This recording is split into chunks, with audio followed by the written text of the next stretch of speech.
Monday,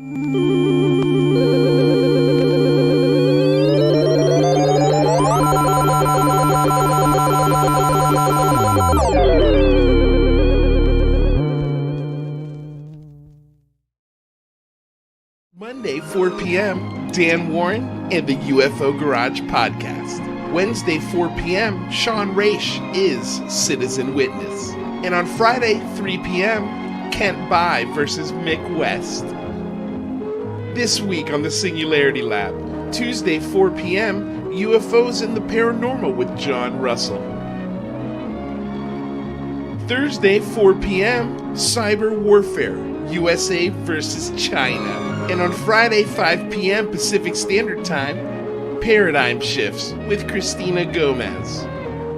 Come aboard, let's get weird, this week on the Unidentified Celebrity Review.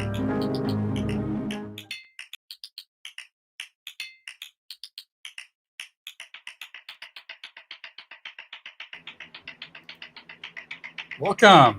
We're about to kick off another week here at the Unidentified Celebrity Review. But before we do, how are we all feeling? I'm rather be squidding, and I'm in triple-digit temperatures without AC right now, so I'm pretty hot, but I'm still feeling great. Looks like we got 38 of you. That's great to see. Hey, Alien Girl. Hey, Case for Infinity. Eric Daughtry. Now I've Become Death. And Renee Cruz, all my favorites. Great to see you all. Have you had time to digest the UAP task force report? If so, have your thoughts changed at all since your first impressions? I'm still happy with it. Up until the minute it came out, I was dreading a last-minute delay, and I'm really thankful that didn't happen. And it didn't give us any new evidence about UAPs. I still think the report pushes that snowball downhill rather than melt it. They easily could have said, we think all the UAP will fit into 4 prosaic categories. They didn't do that. We have a 5th category, other. And we have reports that we can file FOIAs against, and classified reports have been distributed to Congress. People like the new NASA administrator, Bill Nelson, he saw the classified report. And afterwards, he's saying that he thinks the ET hypothesis is credible. I think the ET hypothesis is only scratching the surface. The surface is itching, and we're going to scratch it. It sounds like we might get something new to chew on tomorrow even. And who knows what's ahead for the next week or two. In fact, I think I'm more excited post-report than I was prior to it. And one of the most exciting aspects of this is the idea that these bizarre phenomenon will someday not only make sense to us, but that we might actually be able to create technologies out of it. Now, this understanding might come through the Wolfram Physics Project. After a 20-year departure from science, wonderkind Stephen Wolfram is at it again, this time with a project that may have uncovered the source code for the universe. I have a video coming out on the subject right after this. Check it out over at Rather Be Squidding after the show. And now you can open up a new tab and head over there and subscribe, but make sure you come right back here. And if you haven't subscribed here at UCR, make sure you do that. My video will be waiting for you over there at any time, but stay tuned now for live discussion of issues at the top of your mind with some of the top minds. And speaking of which, it looks like it's time for 2 of those top minds to take over. So click those keys for your hosts of the Unidentified Celebrity Review. Let's hear it for your hosts, Luis Jimenez and Michael Mataluni.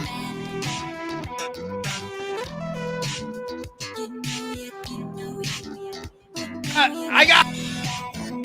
Oh no! I'm in. I think my computer is overheating, guys. I'm sorry. Overheating. It's okay. It's all right, Ryder. Oh man, you know what we should do? Turn down the brightness so it cools down a little bit. It's 114 degrees out in Oregon, and they shut down the entire rail system. Yeah, it's nuts. Wow. Well, rather, we appreciate you being here. I can almost see the illusion of heat coming off of your face right there. Yeah, I'm gonna go sit in front of the fan right now and leave it to you two. You got it. What's going on, Michael? Insanity. I'm good. It's getting hot around here. Not just heat, but my God, did you see Neil deGrasse Tyson and everybody, all the UFO Twitter pylon? It's hot. It's hot. Hot. Hello. Good morning. Good evening. Good day. Good afternoon. And aloha. Welcome back to another episode of the Unidentified Celebrity Review, your home for credible news, reviews, and commentary on everything UFO and UAP. My name's Luis Jimenez. That is my co-host, Michael Mataluni. Today's show is brought to you by BlueMarlinChronicles.com. Purveyors of the world's finest fishing tackle since 1995, and also DOS Tapes. They provide all the tubes that you hear on the show. Their band camp link is in the description below. Before we get started and talk about Neil deGrasse Tyson's meltdown, we've got a couple of things. First and foremost, we are now available on Spotify. So not only can you get us on iTunes, we're available on Spotify. So definitely go check it out. If you haven't liked, subscribed, or shared this channel yet, please do me the solid and do so right now. We're less than 100 subscribers away from 3,000 subscribers. So that's a little small milestone, but let's get to it if we can. So thank you guys for all the support. Also, don't forget to check out our links below. There you will find our Patreons. You will find ways to support the show. The beautiful thing about the Patreon, if you don't know what it is, it's a way to send us money monthly if you like a subscription. But the beautiful thing about our Patreon is that nobody gets special access. There's no hidden shows. There's no early shows. There's no special editions. Everybody gets the same show at the exact same time, Monday, Wednesday, and Friday, 4 p.m. to 6 p.m. Fridays. This week we're going 3 to 5 p.m. Pacific Standard Time. Speaking of, don't forget or check out our guest this week. Today, we've got probably the king of UFO TikTok, Mr. Dan Warren, and then we got the guys from UFO Garage Podcast joining us as well with Jazz Shaw. And on Wednesday, we've got Sean Raish, who's got the YouTube channel Citizen Witness. He actually makes phone calls to congressmen and senators live on YouTube. He lives in a state where you could do that. I love this dude's channel. He's going to come on and explain to us. I think he's got a historic case that he really wanted to go over with us. So we're going to do that. And then on Friday, what do we got going on Friday? Oh, yes. We've got our debate between Mick West and Kent Bai. This is going to be very interesting. It's going to be hot. It's going to be hot, hotter than today. Michael, what's going down on the Singularity Lab Tuesday and Thursday? Singularity Lab. This Tuesday, we've got John Russell, who is a paranormal investigator who believes that the relationship between the UFO UAP phenomenon may be paranormal and be connected to psychic phenomenon as well. So we're going to be breaking that down on Tuesday. And then on Thursday, we're going to be bringing in the NP. He's a follower of the show, a fan of UCR, a fan of the Singularity Lab. He's also an extraordinary cybersecurity analyst who spent 2 hours on the phone with us the other day breaking down. Spent 2 hours on the phone scaring the hell out of us. Yes. So we are going to bring him on the show on Thursday to scare the hell out of you and discuss the cyber warfare between China and the U.S. So that's going to be also Russia and the U.S. I think you're going to be. What's funny is all of this stuff is public information, but it's a lot of information that kind of just went over the heads of a lot of folks. And so much of it is connected. It's extraordinary to not only possibly parts of buckets 1 through 4 of the phenomena, but also what's going down between the countries. So it's going to be wild. It's going to be a wild one. All right. Well, would you like to introduce today's guest? I absolutely would. Today, we've got Dan Warren, who's an engineer, UAP, UFO fanatic, enjoying the ride that is UFO Twitter, determined to stay positive on a platform that brings out the worst in people. He also happens to be the king of UFO TikTok. Ladies and gentlemen, Dan Warren. The overrated king is how I would describe it for sure. Overrated king of TikTok. Yeah. Well, I think you're the king for me because I don't know. First of all, I don't have TikTok. Full disclosure, don't have TikTok. And that's exactly why I put him on Twitter, just so you guys can see. So I can see him. Thank God you do. Because, my producer's been getting on me to join TikTok. Eventually it's going to happen. But honestly, it's just there's a lot of stuff going on right now. The last thing I need, Rather's having connection issues. Poor guy. Dude, the heat. It's got to be the heat. If we lose him, that's going to be a bummer. But I understand rather if we do lose you because of the heat. Don't sweat it, buddy. We see you popping in and Oh, out he's gonna there. sweat it all right. Yeah, well, yeah, sorry. You will sweat it, but hopefully you won't. I don't know. Anyway. All right, so Dan, engineer. Here's where besides on Twitter, Dan, the one thing that I was super impressed when I saw you and I heard you speak was when you and Ben and Joe from the UFO Garage Podcast had that epic discussion with Lou Elizondo. It was like a 3-hour discussion almost. Yeah. I've never seen him stick around a show that long. He was super comfortable, and I think that's because you guys were talking about stuff that wasn't poking at his, he wasn't back on his heels the entire time. Exactly. He wasn't having to be defensive. Correct. Yeah, you weren't poking into his personal life. You were just talking cars for a large majority of this interview. So that's where I first sort of was like, oh, that's right, Dan Warren. That's where he's from. Okay, cool. And then I started seeing the TikToks. I was like, oh my God, okay. We got to get this guy on the show. So let's start with, look, I know, like you said, you're an engineer, you're a father. Let's, I guess, start there. Like, what kind of engineer are you? What do you do for fun and a living? I'm a mechanical engineer by education. I got a master's in engineering management from the University of Tennessee Space Institute. I've worked at an Air Force base. There's one in Tennessee that's the most advanced ground level testing facility in the entire world. But I wasn't on the cool side of the company. I was the guy that was taking care of the assets, the equipment. So the mechanical systems, I was the maintenance and reliability engineer for the test cells, for all of that stuff. So that's part of my background. I'm a real nuts and bolts guy, and that's exactly what I was first interested in when I started looking at the UFO phenomenon. It's been a long ride. It hasn't been something that's just been a flavor of the month for me. It's been with me for most of my life. So I've always had an interest in it. I've probably, like a lot of other people, gotten really intense with it at times, and then started to question my sanity and waned and left it for a little while. And then you always come back though.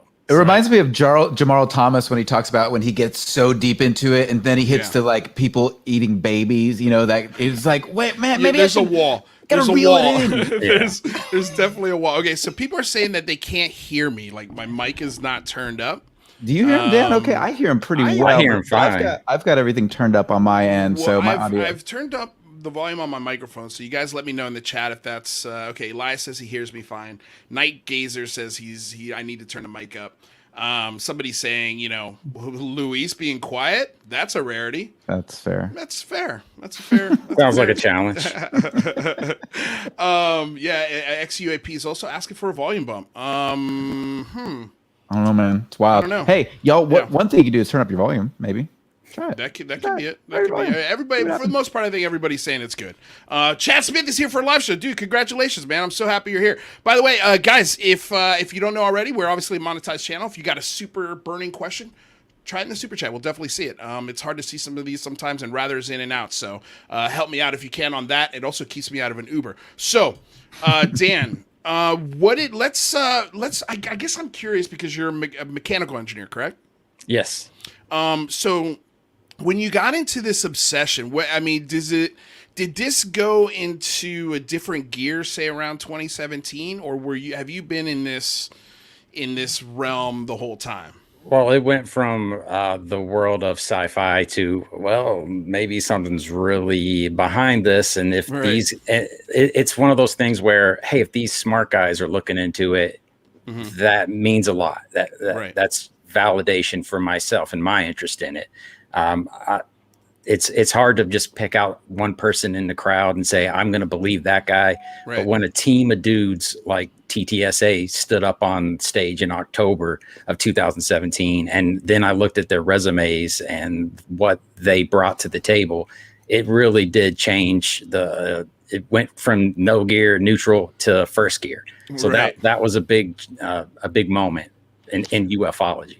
I guess, it definitely was. But after talking to Lou, well, first of all, how did that happen? Like, what was, obviously you're friends with Ben and Joe, I'm assuming, right? Yeah, and I'm also a pretty good at plotting and scheming. So what I had done is convinced Ben and Joe to let me on the show one time. I've and had a conversation with them, and then I was involved with UFO Twitter, kind of lurking in the shadows for a while, and I had seen that Lou, especially when he reached out for you, like it wasn't like you had asked them to be on your show, but I remember he tweeted like, "Hey, does anybody remember Lou's last name? How do I get a hold of him? I want to be on the show." Yeah. And at that point I was like, well, he must be reaching out for podcast appearances. So I talked to Ben and Joe and was like, "Hey man, he likes cars. You have a car in your logo and you've got UFO Garage. So let's work that." And so kind of coached him into how to contact them. And then when he opened up his website, it worked out even better because then they could email him directly. And that's how it actually set the hook. Dude, that's great, man. I love that. Well played, sir. Well, very well played. Very well played. So it was almost like, well, you guys kind of have to have me on the show, right? I like it. Good moves. I like your moves there, Dan. I think we just let a snake into the house, though, Michael. We did. Yeah, I'm kidding. I think it took you a second to catch up on that one. I'm having internet issues. Must be the heat. No, it's got to be the heat, man. I think it's the heat. What's going on? First world problems. All right, so I guess what was your favorite moment out of that whole interview? Like, what was the thing where you were just like, man, I've been dying to ask you this, or was it an unexpected moment for you guys? The one thing that I wanted to ask him was, do not shift into from second to third gear without giving us some kind of a warning. Cause it was, I mean, when he went from first gear, left TTSA to get into second gear, I thought we had lost him. I thought that was the end of us getting to talk to Lou, getting to hear information come from him. Right. So that was the big thing I wanted to make sure I asked him is, hey man, if you're not going to leave us. Cause he means a lot to I'll call it the movement. Right. He's kind of the guy that we've all huddled around, and whether he doesn't want it to be that way, but but that's the way it is. Yeah, so it makes a difference to have one guy that you can kind of lean on, and he's taking the brunt of a lot of the punishment that's being doled out right now, and you can just see it in his face and in his demeanor that he is a man on a mission. So that's admirable in my opinion. So that's a long way to be rambling. Yeah, he tweeted something today about possibly slipping into third gear, did he not? He sure did. He did. It seems like that was a warning, right? Usually you don't tell. I mean, look, when you drive a car, if you're sitting there going, okay, third gear now, that's just weird. If you're yelling what gear you're shifting to while you're driving. But it's definitely appropriate in this case scenario. Well, Dan requested that. He said, make sure you give me vocal contact when you slip into third gear. So he seems to be listening. Yeah, he definitely listens. So are you guys going to take him up on the invite to go to his Wyoming garage and hang out? I don't know how you could stop me from taking him up on that offer. Like, right? It's gonna happen. I just got to figure out the logistics of it. When I can get invited, when he's having stovetop, I gotta find out all the information to get there. Definitely. Go ahead, Michael. No, I was going to say he might have you help to re-engineer his bathroom. So just be careful and be aware that you may. Well, let me ask you this, Dan. What do you think third gear means? To me, it just means that more data.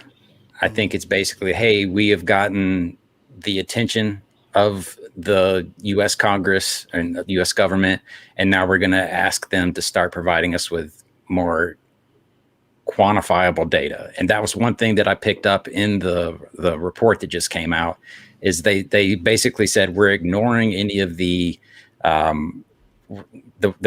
word of mouth type of sightings, the anecdotal, and I'm struggling with that word, anecdotal reporting. But this is the perfect show to struggle with hard words. But that to me basically says, hey, we're not going to listen to just anything. We're going to only focus on the encounters that have data associated with them that hopefully we can get out and share and get reviewed by UFO Twitter and everybody out there. Like he says, we need to get scientists involved, academics involved, theologians involved. That's what I'm hoping third gear is. What does it mean to you guys? Yeah, Mikey. Well, that's what I was going to say. What does it mean? Very similar. So when you've got astrophysicists and Harvard astronomers like Avi Loeb saying, if you fund me, I will lead this charge. Like when you've got guys like that, and even though you've got guys like Neil deGrasse Tyson doubling down, I mean, his Twitter last night was just like, I was shocked how much he was doubling down. It went into today. Yep. He kept going today. Okay, Let me say one thing about that. So I think it's when you feel the need that you need to be so vocal to prove your point, to me that signifies a lack of personal conviction, actually. Right. Even though it sounds like he's more convicted than ever, that to me seems like a vulnerability where he's doubling down against his fears. And so it's fascinating to watch. Well, let me ask this. Do you guys think this is third gear in a sports car? Or is this third gear in, say, a semi-truck? Because if it's a semi-truck, that means we still got a long way to go. If I had to take a bet, I'd say it's probably a semi. Just because this is a massive amount of nuance, perspective, data that needs to be looked at. It's the biggest question in existence. Are we alone? Where do we come from? What is all of this called life? Is Jared Leto the hot guy in this? I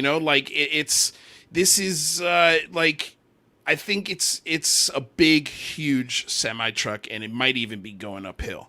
But as far as what third gear means to me, I think it's the same as you, Dan. It's more data. It's more quantifiable data. Like we were asking Mick West the other day, and he's going to be on Friday again. What would be the data that would change your mind on this conversation? Like, I can't wait for the day we get 2 camera angles, is what he said. Imagine 2 camera angles on one object. How is he going to explain that one away? And I think stuff like that is coming. So we'll see. Real quick, thank you so much to Alien Girl for the $5 super chat. 200 viewers in the chat. Hell yeah, I didn't even notice that. Thank you for pointing that out. You guys, if you haven't shared, definitely share the show. The more, the merrier. Like I said, we're almost to 3,000 subscribers. So if you haven't subscribed already, please do so. Andrew Hall, the sweet, lovable Andrew Hall. Oh, this is another thing I wanted to talk about. Andrew got some pretty bad backlash on his thoughts on the 180-day report, which were mostly positive, and people blocked him. I was like, really? I didn't experience that. I felt like we were pretty positive about the report for the most part. I mean, we had naysayers, our producer Alex Garcia, and rather to quell our excitement. But both were, I didn't feel like sort of the backlash that he got. So I was bummed to hear that part of it. So hopefully, you gain back some of those followers there, buddy. But okay, so what was the next thing I was going to talk about? Oh, that's right. We were talking about Neil deGrasse and sort of has he lost it? I mean, has he lost it? Like, I think you're right, Michael. He's another $5 donation from Schoolcraft. Thank you, Schoolcraft. Maybe third gear is finding out what's in the classified report. Ooh, that's something that we're going to get into the second hour with with Ben and Joe and Jazz Shaw. We're going to talk about the classified report, where I also want to talk to Jazz about what the Department of the Navy Defense Secretary had wrote. I want to ask him about that as well. And he also wrote a killer article on this whole weekend. Right. What were you going to say, Mikey? Well, I was just going to say real quick about third gear. So Schoolcraft says maybe third gear is finding out what it's classified for. And you were talking about, is it a sports car or is it a semi? And I actually would say it's a semi. And I would say that's a good thing. Even though we're only in third gear, there's no fucking stopping it, right? Because you do have all of these incredible people now willing to take this seriously. I saw it on my local nightly news tonight. There was a UAP report on my local news. And so, like, it's crazy how much you see this coming down. But back to your point about Neil deGrasse, yeah, I think he's losing it. Well, real quick, Dan, what do you think? Is it? Do you think it's a sports car or a semi? Well, you can carry a lot more information in a semi truck than you can a sports car trunk. So I'm going for semi the whole way. Right on. Alex, the producer, said that third gear is usually faster than second gear. that might be true, but you sure go a lot further in third gear than you do in second gear. So there you go. Yeah, the RPMs are a little bit higher, aren't they? That's a great point, man. So what are your thoughts on, have you been following what Neil deGrasse Tyson's been saying? Which, by the way, rather, if you could pull up Neil deGrasse Tyson's account, because we're going to read some of the things this guy's saying, and it's just, I think you're right, Michael. I think it's sort of falling on a place of insecurities because he hasn't read the books. He hasn't really looked at the history of this topic. He's just for years and years and years been too busy, and I get that. Like, he's been doing his astrophysicist. He's been in charge of the Hayden Planetarium. He's doing math all the time. I get it. He's a super smart dude. But what is this attitude that he's got with this part of the community and just simply being curious? What's so wrong about being curious? He's almost like a walking contradiction. Yeah, you say he's been real busy, but for the last few years, but he hasn't been too busy to be condescending and talk down to the UFO community for years. It's been something that's been long standing. This isn't new behavior. So he's been trolling the UFO community all day. This is a good one. The search for aliens on Earth has been crowdsourced by 3 billion internet-connected smartphones around the world. If our best evidence for visitors from another planet is monochromatic, low-resolution, fuzzy video taken by the U.S. Navy, no big deal. Yeah, the U.S. Navy is the exact same thing as somebody's cell phone in their pocket. Sure, good comparison. Then there's more work to be done here. Oh, there's more work to be done. You could say the opposite. You could say because there's so many bad UFO videos out there or CGI UFO videos out there. You could say the exact same thing coming from the opposite perspective. I wonder if he's ever seen the Agua Dia video.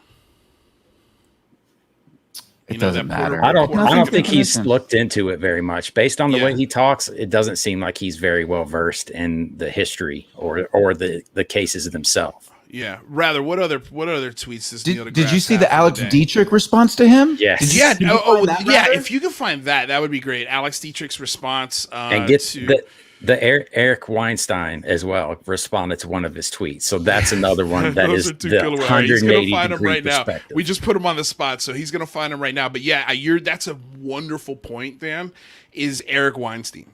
And his 180-degree turn on this topic.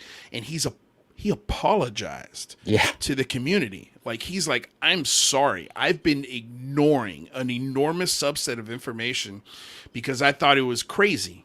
Like, what? He was contributing to the stigma, and now he's helping to remove it. So that's I love it. What else I mean, what more could you, Dan? You could not ask for anything more, and that's why I think this report is enormous, man. And here's another thing, Mike. I don't think we even discussed this on Friday. This is a preliminary report, right? Which means we're getting another report. Yes, that's for sure. This is the tip of the iceberg. This is just the literally we had just hit the tip of the iceberg, and now we're about to find out how deep this thing goes. What did you think? What do you think about that aspect, Dan? The idea that this is freaking. Well, I don't think that the report should be the focus of what we think is important here. I think the fact that we are getting what Harry Reid was asking for, we want to get a long-term funded, organized approach to this issue, not just a 6 month. You can remodel your kitchen in more time than this report was produced. Right. Like, this is something that we need. This is the new Blue Book, the public version of Blue Book, hopefully. That'll provide a lot more data. I think this is I think the focus is going to be on the report, whether we like it or not. Like, the focus is there. But what I love about it is now everybody's digested it. And I was afraid that over the weekend it was going to turn into there's nothing there. It's a nothing burger. Don't sweat it. And some parts of the media definitely tried to push that narrative. But the rest of the media was like, no. Like, we don't know what this is. That's a big question. And now they're starting to get it.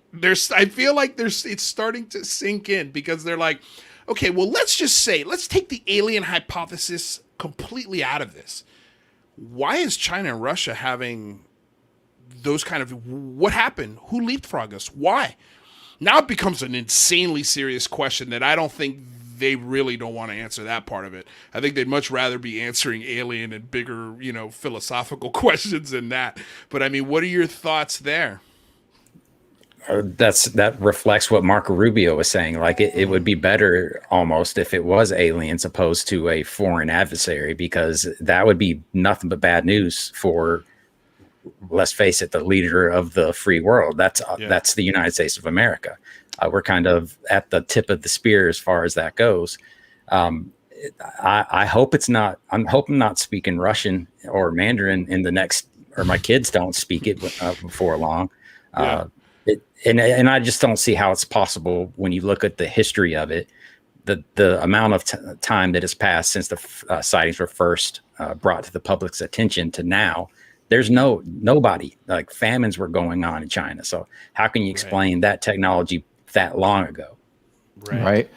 For the report, I mean, I definitely felt like, that we did have a lot of folks in the chat who were saying that we were being way too optimistic, and they were continuing. Was there a lot of people? There were, but there were, I think, but there was like 1,400 people in the chat, but like it was a vocal minority. They were very loud and continuously chatting about it, but they were very upset and they thought we were naive in our approach. Now, again, that wasn't everybody by any stretch of the imagination. They were just very vocal. But that being said, we all knew going into this report that this was not going to be something that we were going to get what we wanted, what UFO Twitter wanted. This was not what we were going to get. We all knew that, and we had expectations properly set. And what came out was what the news media later picked up. You hear Jake Tapper talking about it. You hear it on your local news, and they're going through, all of these different buckets. And every single time they think they have an idea of what it is, they're going, but that doesn't make sense because of this, or that doesn't make sense because of that.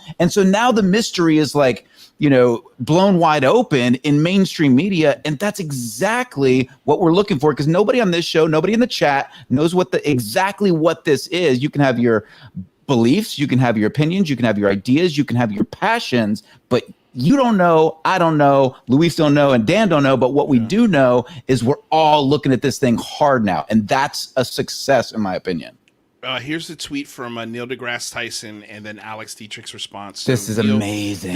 This is honestly, this is the best of Twitter. Unfortunately, Neil didn't respond. At least not as of yet. Of course not. I haven't seen a response, but here we go. So Neil deGrasse Tyson, again, this is America's poster boy for America's science. Scientific dad. Like he's our dad. Like we grew up on this guy, right? He is a hero in many respects to me. Like honestly, he writes how to turn most UFOs into IFOs. Take one course in stargazing, another in atmospheric phenomena, and a third in cognitive bias.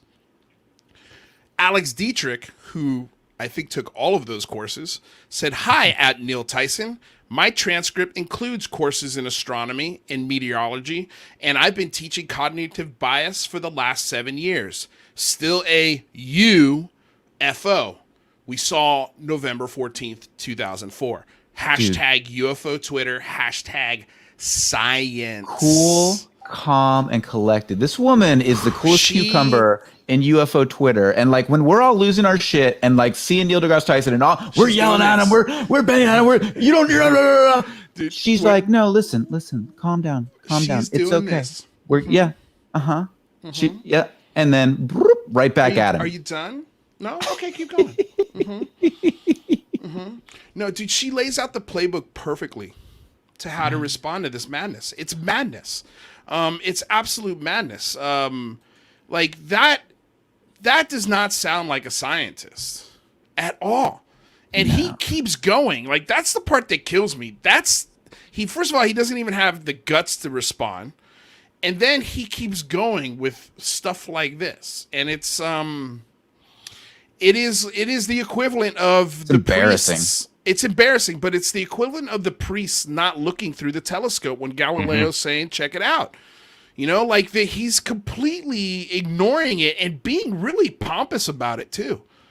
Well, Like, I see some similarities between him and Elon with them saying, "Hey, if it was there, don't you think I would know about it?" Like, Yeah. you can totally hear him saying that. Here's the thing, though, with Elon. With Elon, I can accept that because Elon is spending billions of his own dollars sending people into space, and he's telling you, with all of the camera systems that I have, with all of my equipment that I've been throwing into space, we haven't seen it. And maybe he just doesn't know about it because it's a large company. And I think at this point, there's no way he can know about every aspect of Tesla now. Maybe there is a top secret R&D department or wing that doesn't share information with Elon Musk. It's possible. But I can understand him a lot more than I could Tyson, because at least he's putting instruments into space. And it's just maybe he hasn't either, again, been paying attention to the instruments in that way, or he just hasn't seen anything come across that has interested him. Well, I mean, it also has to do with looking for something. I mean, it's very easy not to see something if you're not looking for it. When you actually put the right instruments in the right places to do the right research, you might have a better chance of coming across some of this stuff. And remember, we're talking, the UAP report had 5 buckets. Other was the 5th bucket. And within other, there's probably plenty of identifiable things that can be explained in that other bucket. But there are also things that cannot be explained through any of the other 4 buckets that are in the other bucket. And it's like, if you're not willing to look into that, you can't sit on your heels and act with hubris and speak with hubris that you absolutely know. I am, these guys should be curious and willing to say, you know what, I want to see more data. And that's exactly what guys like Avi Loeb are doing. Yeah. Well, they also mentioned in the report that they need new technologies to be able to study this better. So maybe the sensors that Elon doesn't have, maybe that is something that if he was equipped with the right type of technology, he would be seeing things that he hasn't seen yet. Right. No, it's a good point. Michael, if we can, let's reset the room. And we're going to go ahead and bring in Rather as well, because I want to get Rather's viewpoints on sort of on what's happened over the weekend on Neil deGrasse Tyson, because I'm sure he's got some great opinions. Oh, yeah, absolutely. So for those of you just joining us, welcome. We've got Dan Warren here with us today. He's an engineer, UAP, and UFO fanatic, enjoying the ride that is UFO Twitter, determined to stay positive on a platform that brings out the worst in people. He also happens to be the king of UFO TikTok. Thank you so much for joining us today, Dan. And we've also got Rather from Rather Be Squidding. If you are interested in any sort of fringe science technology, he is at the forefront of uncovering the best data. Make sure you go check out his channel at Rather Be Squidding. If you haven't subscribed to the Unidentified Celebrity Review, make sure you do so now. Click that like button. Help us get it out there. Share it on Twitter. Share us on Facebook. Share us wherever your social media is sold. Also, make sure you follow us at the Singularity Lab, where we also go live Tuesday and Thursday. Click the link below and subscribe right this second. And just FYI, we're only 80 subscribers away from 3,000. So thanks, guys. You guys keep adding. And like I said, this channel is a public access channel. We are supported by viewers like you. So if you love getting this kind of information 5 days a week live, please help us support the show.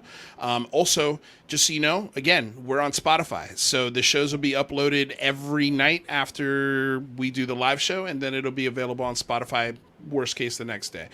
So if you are on the road, you want to listen to us in the office, you can do so now. So just wanted to give you that heads up. So let's I guess Rather, let's start with you, bud. Any thoughts on what we've said so far? Yeah, well, I mean, Neil deGrasse Tyson, you can't really be mad at him for not thinking that there's evidence for aliens. You can't be mad at him for looking at the videos and saying, I'm not convinced, right? But you can be mad at him for not really opening the door for the possibility.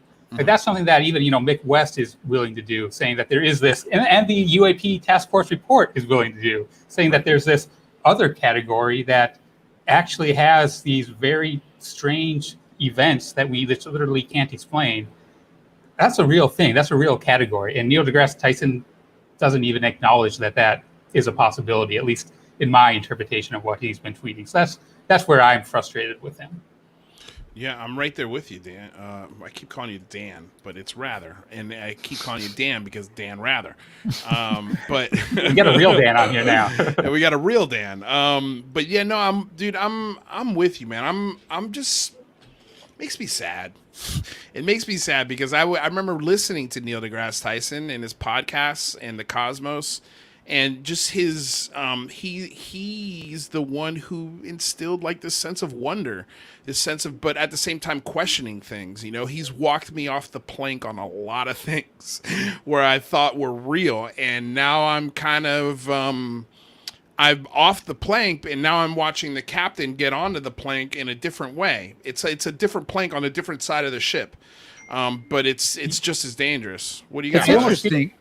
Oh, sorry. Go ahead. Sorry, I saw him. He was about to say something. Well, yeah, I kind of feel like he almost lost his curiosity and kind of settled into the storytelling of the physics that he knows. And he's, you know, he can tell a great story about the physics that he knows, and he's done that for 20 years now, and he's very good at that. And he probably doesn't want to change his game. Where's the scientific curiosity? Exactly. Right. I've always been a huge fan, like you, Lou, of Neil deGrasse Tyson. And I remember it was actually a couple years ago, or maybe a year ago, when I was listening to him on Joe Rogan. And I started to get, and this was way before I was, you know, even considering his opinion about UAPs or UFOs, or before he was even talking about it.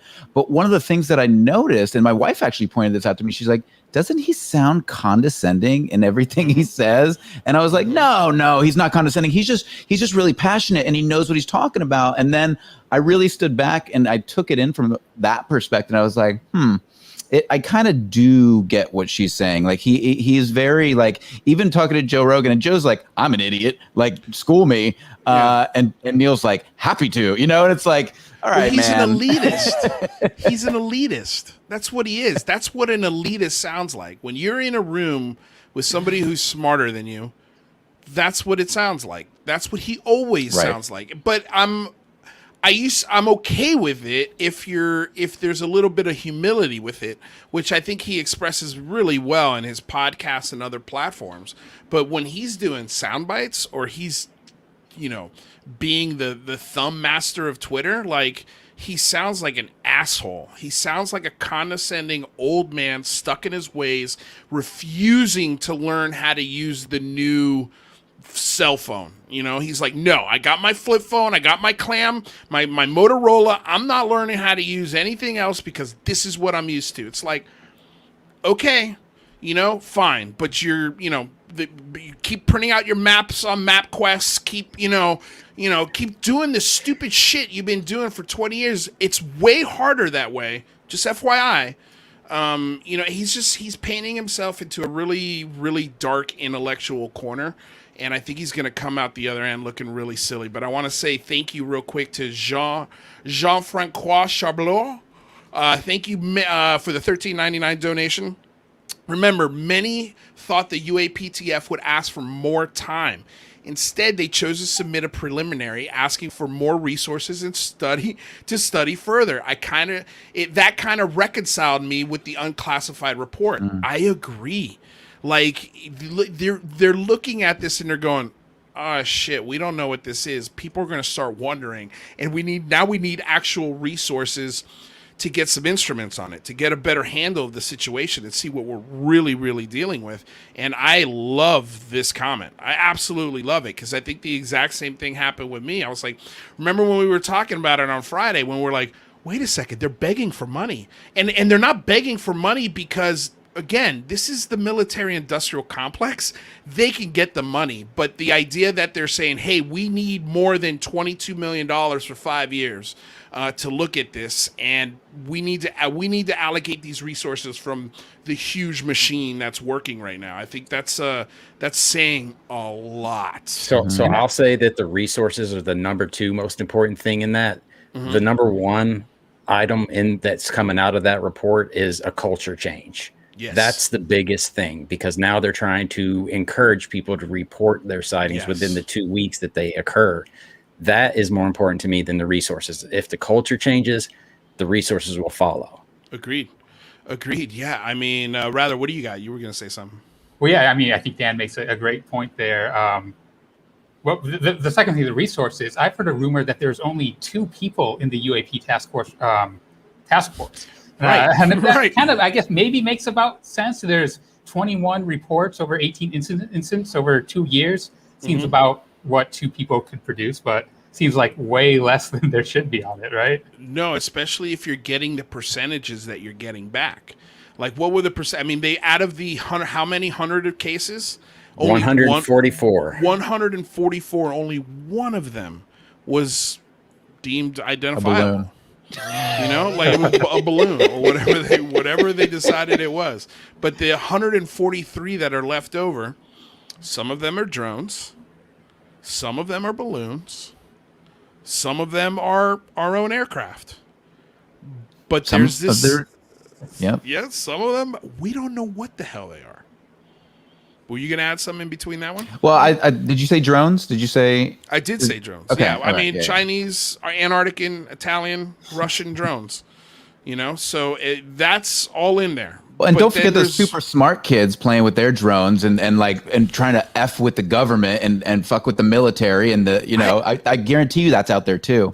I don't know if you guys know this, but go do yourself the favor. I did this and I still got to go get my license. I bought a drone.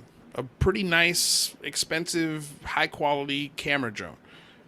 You need a license from the FAA, and the test that you have to take to fly this drone in the state of California is intense. It's not a walk in the park like I thought it was going to be. And I just haven't had the time between this show and everything else, and I just don't have a purpose for it right this second because I'm doing the show, But this idea, you essentially have to become a pilot. You have to learn how to read flight charts. You have to understand where you're flying. Is it restricted? How high you can fly? There's all sorts of rules. But this idea that these are kids with racing drones, flying over military bases. I don't know.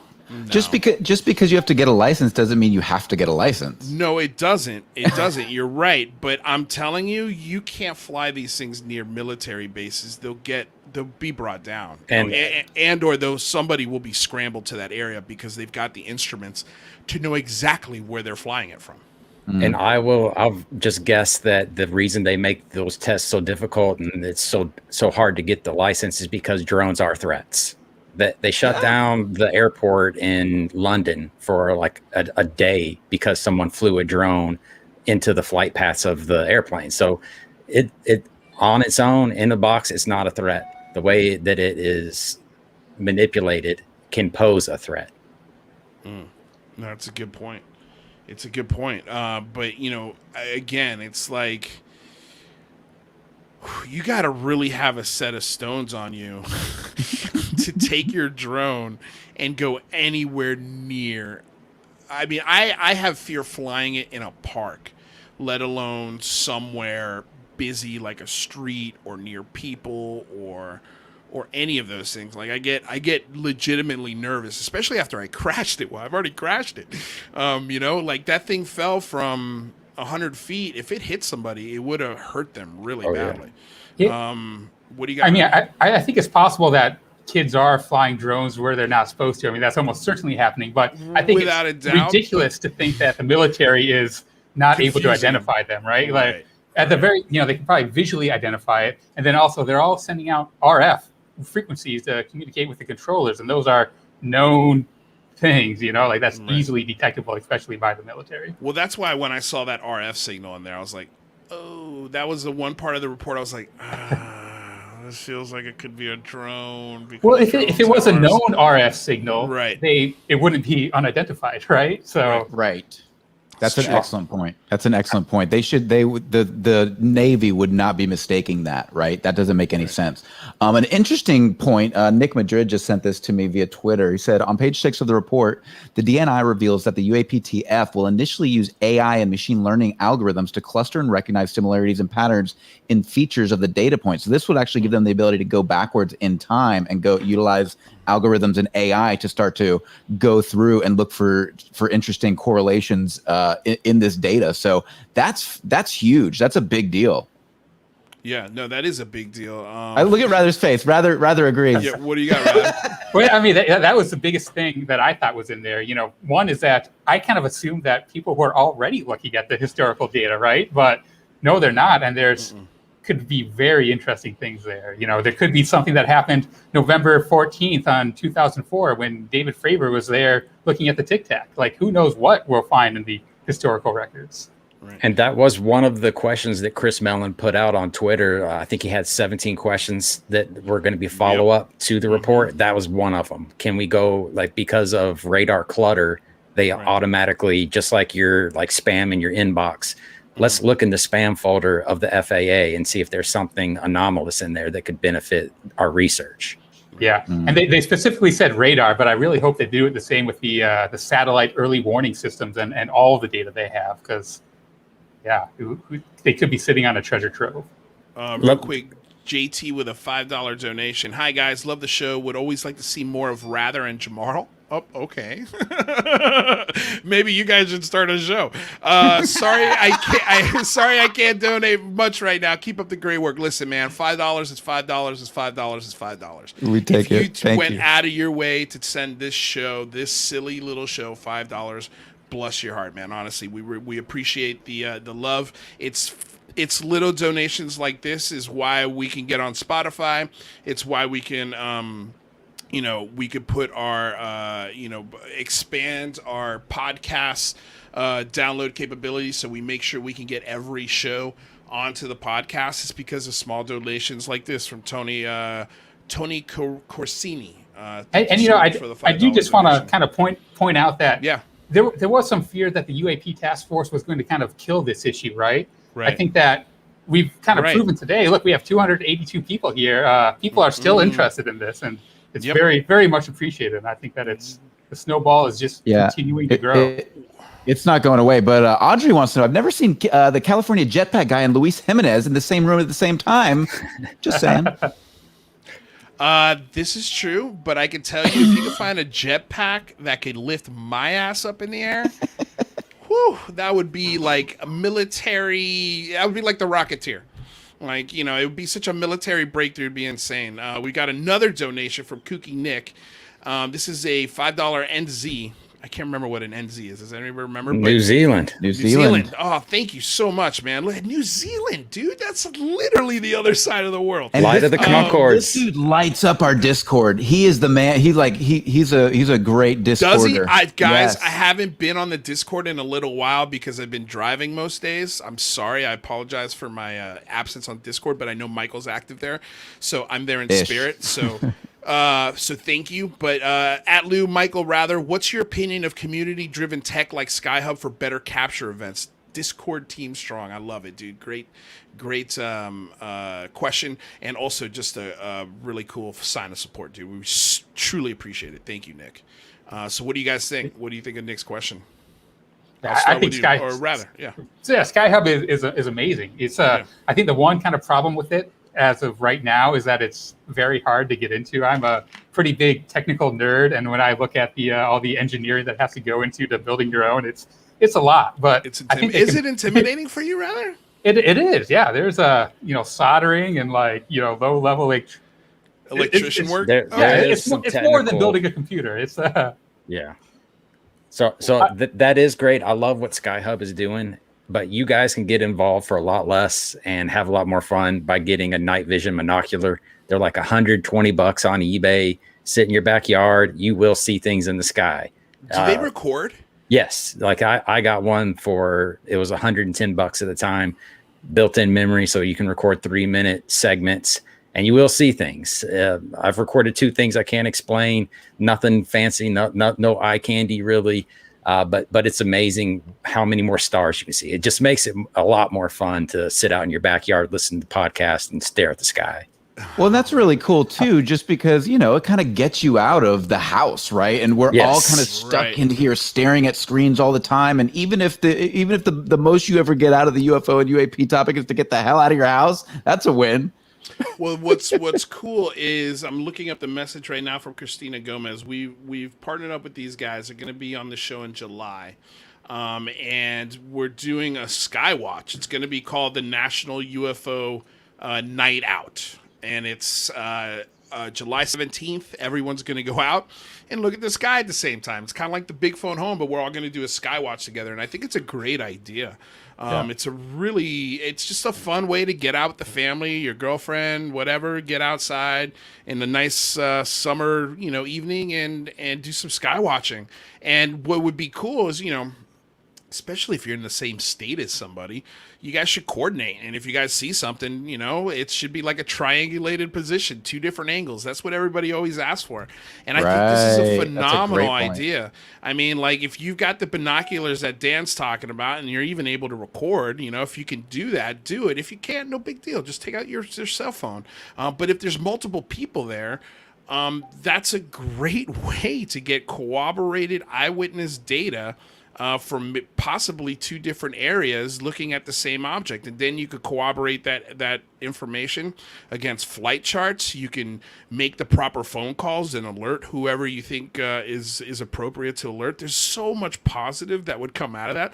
But could you imagine if there were a couple hundred sightings that came from that event, and that they were all reported to a NARCAP or MUFON or even a UAPTF. Call the Air Force Base if you see something in your skies that doesn't belong there. They will answer and they will act appropriately, especially if they get enough phone calls. So that's one thing that I've been wondering. I had an interview with Jeremy McGowan, and I asked him about taking reports, because if you hear someone tell their story, everyone tells their story different. Right. We need to come to some kind of a consistent way to recount these things, like what's important to the sighting, your location, the who, what, why, where, and then certain aspects like the noise. Did you hear anything? That's one thing I think would be beneficial if we could all kind of get on the same page and say, hey, if you see something, these are the things you should. Here's the 5 observables, and here's some of the other stuff you should look for. I think that's a great idea, and I think that's something I'll talk to Christina about, because I think you're right. I think there should be a checklist, a standardization of it. You should definitely have a pen. You should definitely have a notepad. You should definitely have at least an iPhone, maybe 2. If you can get a set of night vision binoculars, just cheap, simple ways. Make sure you contact a friend. You guys are watching at the same time, same parts of the sky. Have a phone number in case you need to report something. That's a beautiful point. Everything should be standardized. So there's something in our sky. Okay, check the radar. Check this website. Check that website. Where's the Starlink? Like, there are so many fun ways, especially if you have kids. Like, it's a science experiment in your backyard. It's a fun way to interact with your family and spend a night out with your family on a Saturday night. So we're going to be talking about that more in once July comes around. We're going to be having the 2 organizers of the event, who their names are slipping my mind right now, Mick and Victor. That's who I can't remember their last names, but anyway. So from there, I guess let's before we get Jazz and before we get Ben and Joe in here, let's play one of these videos, shall we, Michael? Absolutely. Let me pull it up. So we got 2 different clips that we wanted to talk about today. The first was Mitt Romney. Bill Nelson. Oh, I've got Bill Nelson first. Eyes of the nation are on Surfside. So this is a clip from Bill Nelson, again, the acting director, I guess we could call him. The director. NASA. Yeah, the director of NASA. And so here he is on CNN. I think we could fast forward through this first part because it's kind of sad. I have 2 friends that have apartments in that building. One friend was not in the apartment, and the other one was. What is this in reference to? It's in reference to the building that collapsed. Yes, I've seen the classified report. It says basically what we thought. We don't know the answer to what those Navy pilots saw. Now, they know that they saw something. They tracked it. They locked their radar onto it. They followed it. It would suddenly move quickly from one location to another. And what the report does tell us that is public is that there have been over 140 of these sightings. So naturally, what I asked our scientists to do is to see if there's any kind of explanation from a scientific point of view. And I'm awaiting their report. And I'm so sorry, first off, about your friend that you still haven't heard word about. Please keep us posted on how that goes. We know those search and rescue efforts are underway down in Florida, but you have actually viewed the classified report. And I'm curious, given that the public report was obviously inconclusive after looking at dozens of incidents, did you have a strong That's feeling? one thing I'm kind of curious about. Why is Bill Nelson, the head of NASA, getting a peek at this classified report? That's what I couldn't figure out either. He's not a congressman, or he's not a senator. I don't understand why he got He the was. He was a former Right, senator. He was but he part of, was, I but he's believe, not the Senate now. Intelligence Committee. But I don't think they're allowed to hold on to that clearance. Dan, you were going to say something? Yeah, I was going to repeat what you said. He was on the Senate or Armed Forces, Armed yeah. Services Armed Services excuse me. Committee. Yeah. I guess he maybe, also maybe spent- they do retain that classification. I don't know. This is why we need Alex Sears here. Well, he's the NASA administrator appointed by the President of the United States. So he might not officially be a congressman, but he's still inside. He's cool enough to get that. Yeah. Well, I wonder if it's almost like it's, in this case, he has a need to know basis. Like, you guys are talking about things in the atmosphere. I'm the director of NASA. I kind of have to talk about this, right? And what was fun about this also, which if I should have probably prefaced this video with this, is John Greenwald did a FOIA request to NASA for March, I believe, 3rd, which is the day Bill Nelson started, until now. And I think he found 2 documents. The first was basically a standardized press response for all media from NASA. And the response, I'm paraphrasing, is basically like, as NASA, we look for life not only within our planet, but outside of our solar system and outside of our atmosphere into our solar system and beyond. So, basically covering all the bases, but putting out a playbook for any administrator of NASA to follow in case they get a media inquiry. But it seems like Bill Nelson is going outside the playbook. He's saying way different things than what NASA's official statement said in that internal memo that they sent to everyone. He was also quoted in the Washington Post. Nick Madrid just sent this to me. NASA administration Bill Nelson said he had seen the classified UAP report when he was back serving in the Senate. The hair stood up on the back of my neck, he said. Yeah, he saw it as a senator, but now he also saw this new one, so he's in the know. And yeah, let's see what else he's got to say. After you read the classified report, of what could account for these objects in the sky?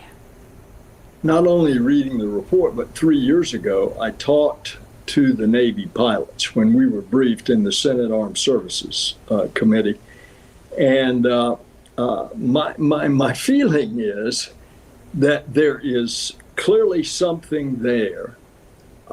It may not necessarily be an extraterrestrial, but if it is a technology that some of our adversaries have, then we better be concerned. So not necessary extraterrestrial, but you're not ruling it out. Do you know, obviously you have so much knowledge about what our adversaries are capable of. Do you know if they have the capabilities to create these flying objects like this? We don't think so.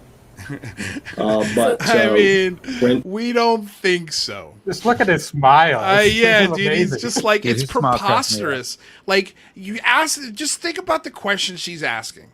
Has Russia and China leapfrogged us in technology? I mean, honestly, think about that for a second. Has Russia or China leapfrogged us in technology when it comes to aircraft?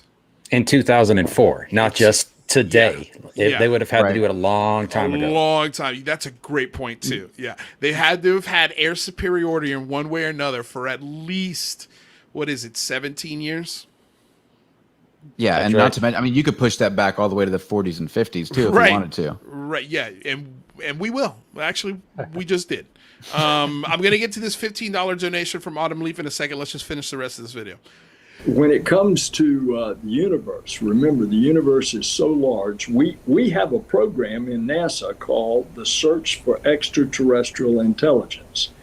But thus far, we don't have any receipt of communication from something that's intelligent. Right. I mean, we're a little speck in one galaxy out of billions of galaxies, right?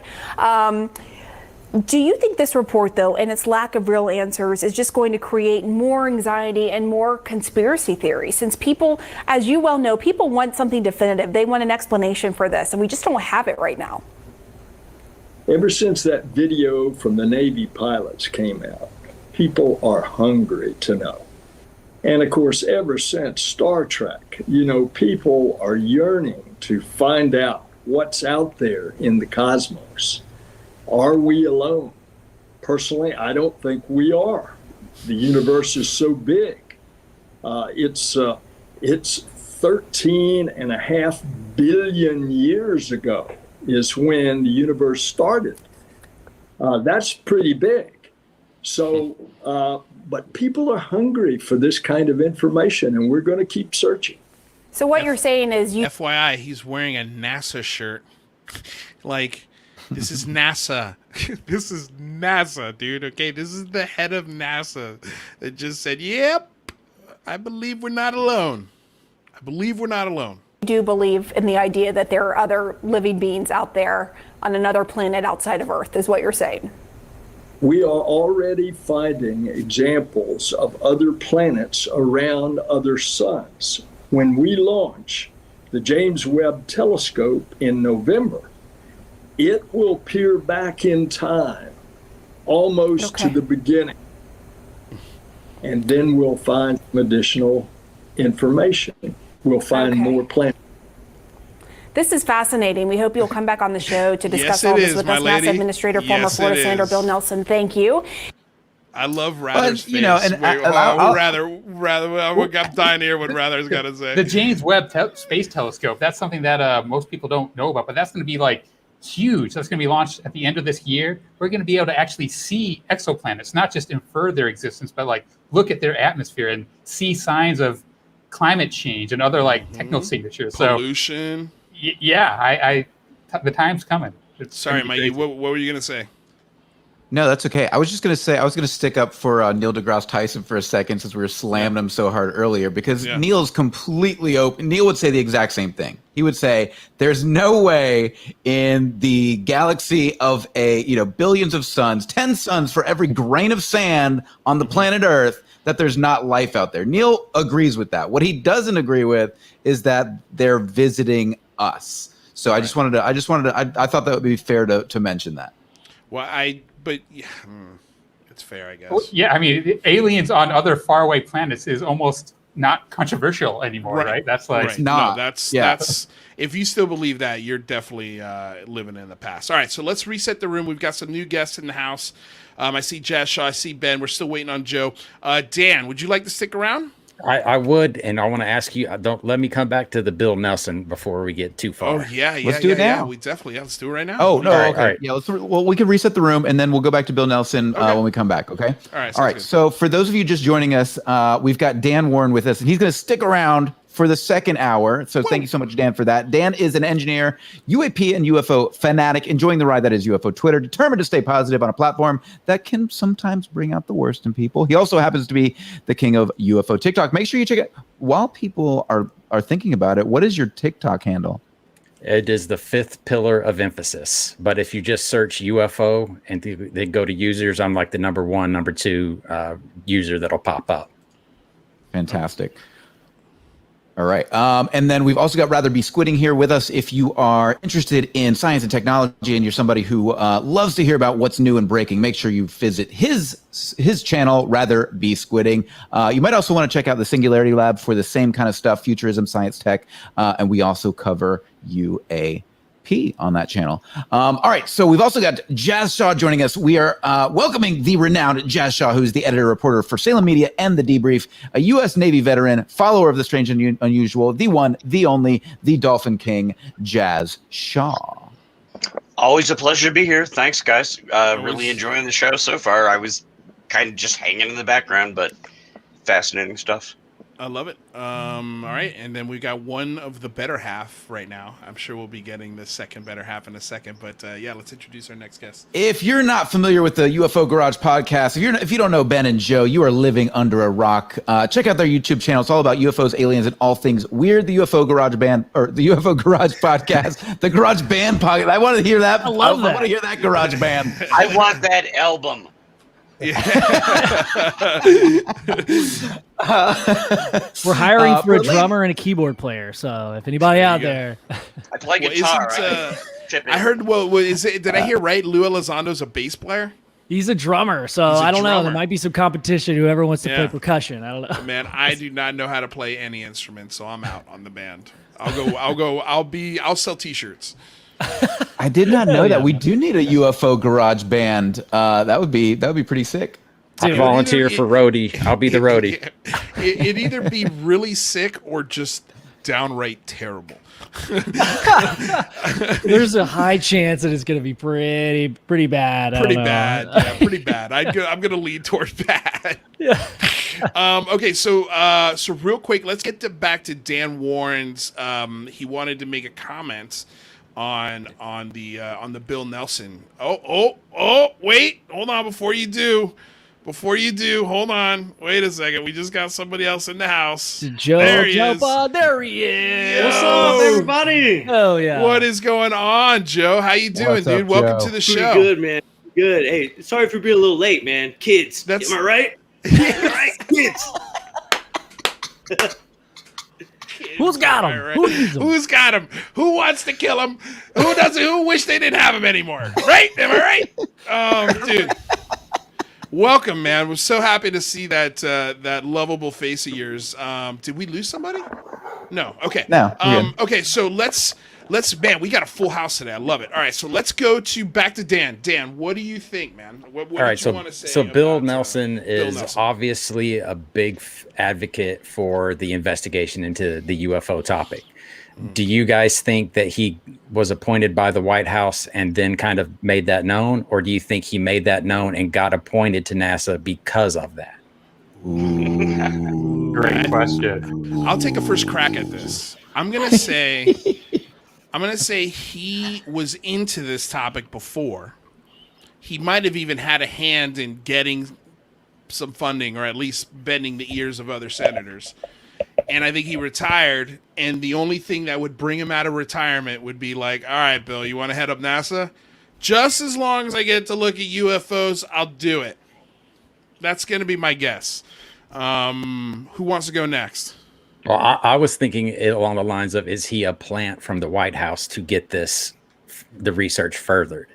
Did they say, I want somebody that's going to look into this and talk about it and be vocal about it? Who's our best candidate? Bill Nelson. Throw him in there. Do you think the Joe Biden administration had that conversation? Not Joe Biden, but I would think Kamala might have some part to play in it, because she was on the Senate Select Intelligence Committee. She was. She was. Well, I do know that. I have a feeling that this administration would at least hear from, say, a Hillary or Bill Clinton, especially since politically speaking, they helped get him in the White House.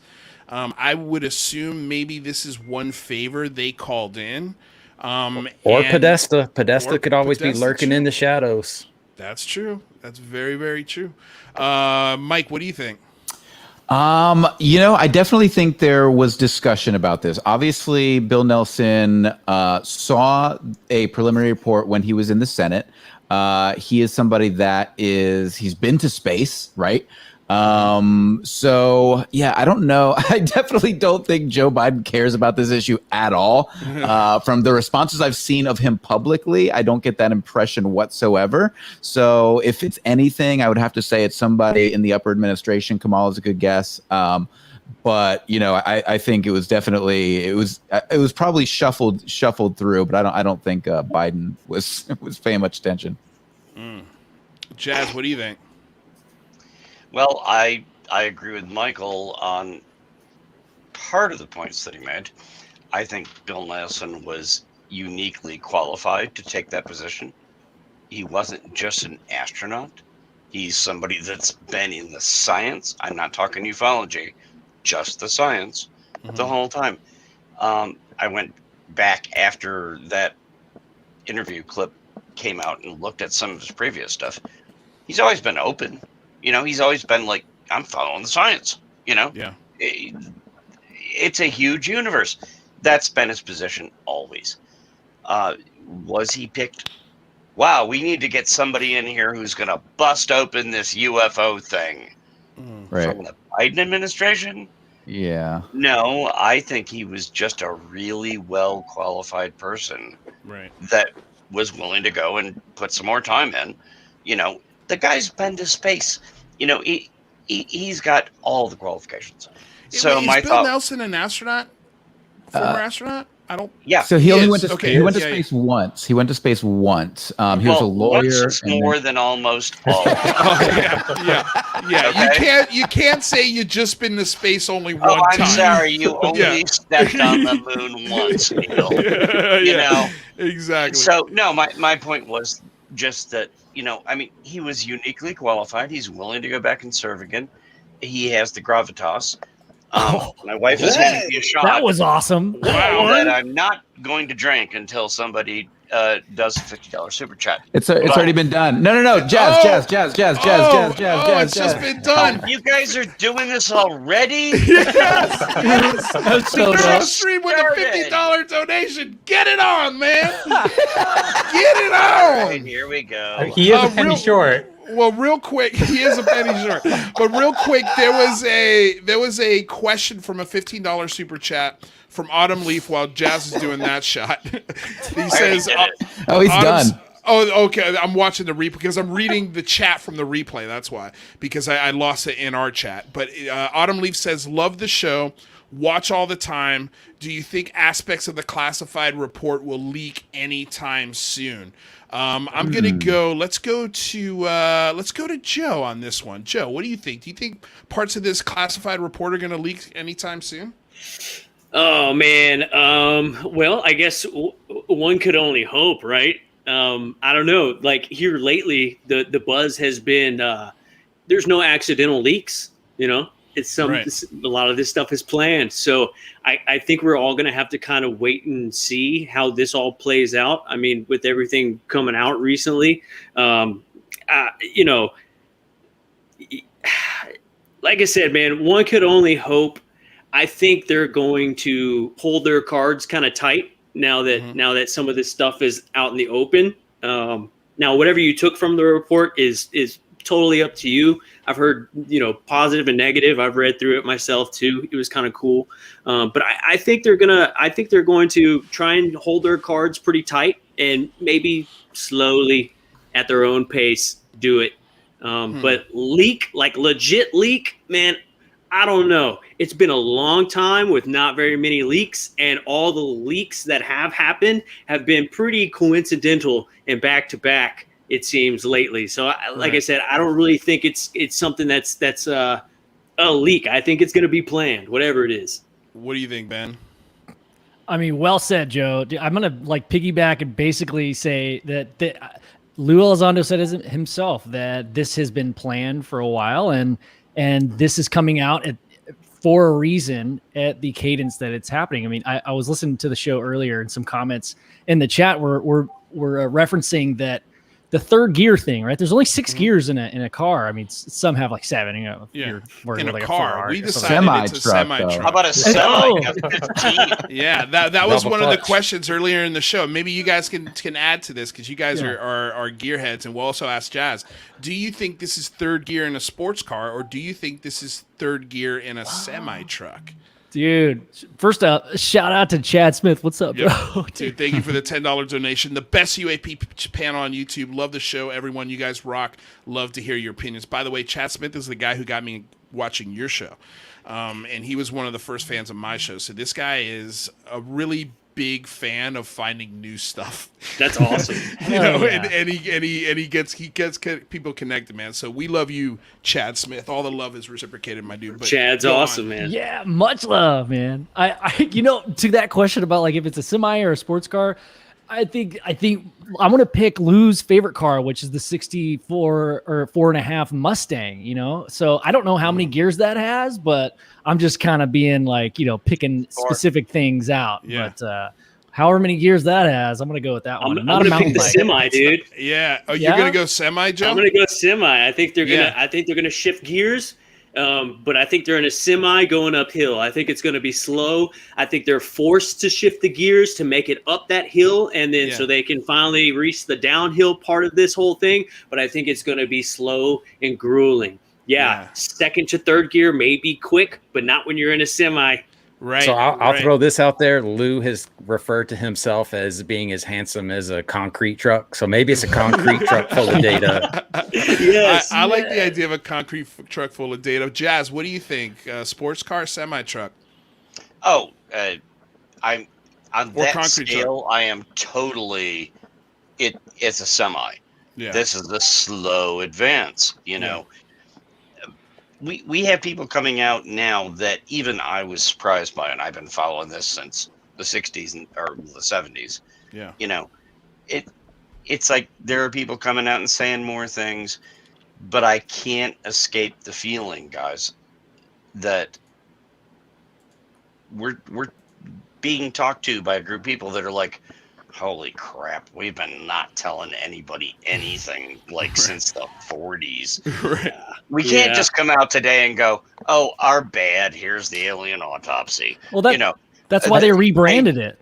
And they can't. So, but I think "Can't Escape the Feeling" is a song for the UFO Garage Podcast. That's probably there we go. There we go. Yeah. No, but just to finish the answer to the question that was asked, I think there is more information that we haven't gotten yet, and we're getting feedback from the new NASA head, and we'll probably get some feedback from people on the congressional committees who have seen the full report, and there's more that we haven't heard, but I don't know that the end of that road is, oh, we're sorry, we've got these pictures of Bob Lazar changing a transmission, on a flying saucer, or here's the alien autopsy. I still think it's certainly possible that they know more than we do. When I say they, the government, the Pentagon, and they're like, okay, we have better videos, we have better pictures. Mm-hmm. What is it? We're not sure. I don't know if that's true, but I think it's totally credible that could be true, and it's like, okay, so we can't just sit there and say, oh, well, these are adversarial countries, it's our stuff. It's not ours. That could very well be true. Do they actually have an alien autopsy video? Do they have a flying saucer? I'm sorry, I'm not there. I think it's very possible that they're finally acknowledging what everybody else is asking the question. What is that? And we're like, we don't know. And the government is kind of embarrassed to say, right. Yeah, good point. We don't know either, but it's not ours. That's still kind of where I am right now. Is that a good enough answer? No, that's a great answer. What I was going to say real quick, somebody had said that Lou looks like he represents the Lollipop Guild. It's a great point. I can't argue that. But what I was going to ask You're too tall. Jazz, I'm probably too tall.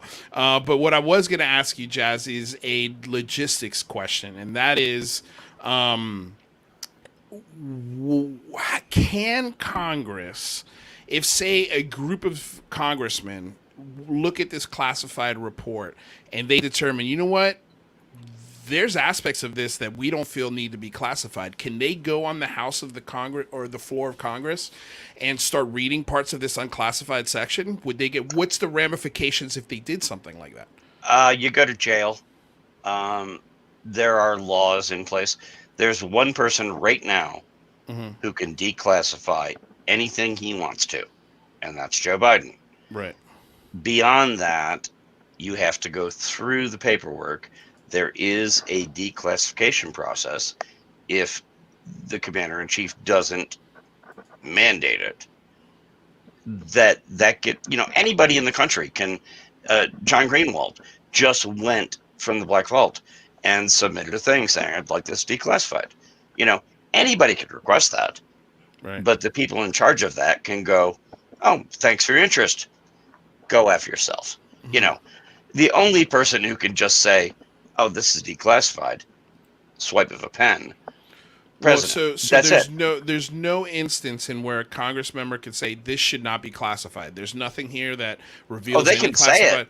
Yeah, but they can't declassify it. But I mean, my understanding, if they read it in the floor of the House during like Yeah. a public session, that there's a special rule that allows them to do that. If somebody can find that rule for me, because I have looked many times, and John Greenwald has looked many times, you know, please let me know what that is. But no, we haven't seen it. I mean, do you really think they would arrest a congressman? I don't know if you'd get arrested, but they would be subject to arrest. Right. Those are two very different questions. Right. If somebody comes out and breaks something, somebody has to prosecute it, right? You know, you'd have to go to the DA and just go, well, are we going to prosecute this person? That's a separate question from, can a congressman just simply walk out and say, oh, I was given a classified briefing, No. and now I'm going to tell you what I saw? But say it was a group of That is 10 actually against the congressmen. law. If it's a group of 10 congressmen, It's against the law for all 10 of them. yeah. Yep. Okay. Well, It's I just against figured, the law I'm for just, Luella I'm Zondo. curious. I mean, it's a good question though, right? Because if is. let's say there's a different kind of report. Say it's a 9/11 Commission report or something completely different from UAP, and you learn in this report that there's something nefarious going on here that should not be classified, and the American people need to know about because their tax dollars go to this, and they're being lied to in this instance. Can that person or a group of lawmakers take it upon themselves to do something about it? And what are you pulling up here, rather? So this is the article that I was talking about. Okay. And this is, so there's apparently the Pentagon Papers. A senator apparently did this before, and I'm not speaking in absolutes. I'm not entirely sure about this, but this is saying that Article 1, Section 6 of the Constitution establishes a absolute free speech right for members of Congress on the floor or in committee, even if they are disclosing classified material. So I think that would be the rule. I think there's probably a lot of other gotchas around this, but that's kind of the basis of my argument. Yep. And I think there is a good argument for that, but people have lost that argument before in the past, going back to the Nixon administration. It's not entirely clear in the courts. The only thing we know with an absolute certainty is that classification runs through the military, through the intelligence community. There is one person and one person only that can declassify anything they want to, even if it's entirely destructive, and that's the president. Right. Below that, there have been court battles that have gone on for ages, and we've seen a number of them. Right. And it went out on Watergate. There were debates about whether the person, and we now don't know the name of who Deep Throat was, could have been sent to prison, for talking about Watergate. Yep. And the courts have not been terribly clear about that. Mm-hmm. That's all I'm saying. Right. But specifically, it is illegal to leak classified information without authorization is a federal crime under the Espionage Act. Yes. Okay. Real quick, there's a $5 donation from G West. Says, sorry I'm late to the party, but if NASA's making a report on UAP, as Bill Nelson has said, does that report go out to the public? Is that going to be can that report be classified, since that's a public that's a pretty public funded wing of our government now? It's NASA. It's still the government. Go to the website. It's nasa.gov. Right. So they can classify it. Same. Anything can be classified. Right. That's a bummer. Well, right, and So, they probably wouldn't have specific access to classified information, right? I mean, technically, they are. Or if they're collecting it. Well, yeah, I mean, they're looking at spy satellites. They're sending spy satellites that are ours and spy satellites from other foreign governments all the time. So they do classify a lot. Right. No, but I'm saying, is there any instruments that are publicly owned that that NASA can make public without having to ask for permission? But I guess I'm answering. Jazz pretty much put an end to that when he's like, the website's a .gov. They can classify. Dude, they're literally live streaming the astronauts 24 hours a day on YouTube. Like there's right. Right. Now the FAA is one of the most secretive groups outside of the Department of Energy, as far as UAP stuff goes in the government. If it's information that the FAA has, well, once it's in their grasp, they have control of that. Right. If somebody else working at a civilian airport gets something and they're like, wow, that looks really weird, the government can't stop them from releasing that. Yeah. But it's like, how much seriousness does it get, right? You know, it's like, is it endorsed by the man? Is it endorsed by the government? So if you run a private airport and you see a Tic Tac come down and like smash into your radar, nobody can stop you from talking about that or releasing it. No. Right. But if there's an investigation that's done by a government entity, now the information moves into a different envelope, and then it gets a classification. So yeah, it's really complicated. I don't want to try to give anybody the impression that it's like black and white. Anybody can say whatever they want, or no, nobody can. If you can say whatever you want unless you see a UFO. No, neither of those are true.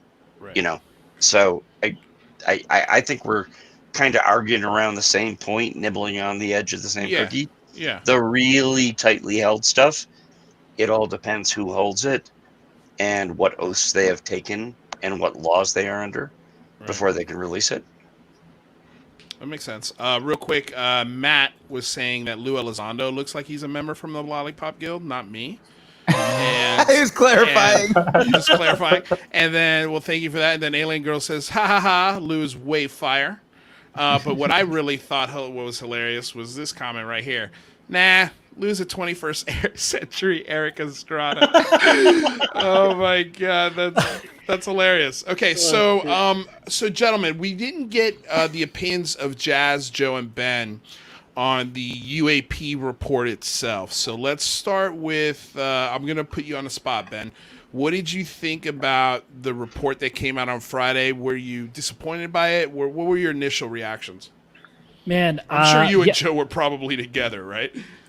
No, we weren't together, but we were like texting back and forth, like, hey, did you read it? Joe was actually working on Friday, and I was too. And so I was kind of reading bits and parts and pieces, and I was actually on Twitter, which I like normally am not, and just trying to pay attention. I felt like it was Christmas Eve, dude. I was like, had a little bit of anxiety just building up to it. It took like forever. I think didn't it not drop until like 4 p.m. Central Time or something like that? Yeah, like 4 after 4:40, something like that. I was watching all of y'all's Twitter, by the way, just like waiting and like, oh, who's gonna say it? Because like y'all are way ahead of the curve. But we were live. We were live when it dropped, which was cool. Hell yeah. So I mean, I actually wasn't that surprised, and I think it was great. I think you have to read between the lines on a lot of that stuff. I think that moment is going to go down in history, whether you believe it or not.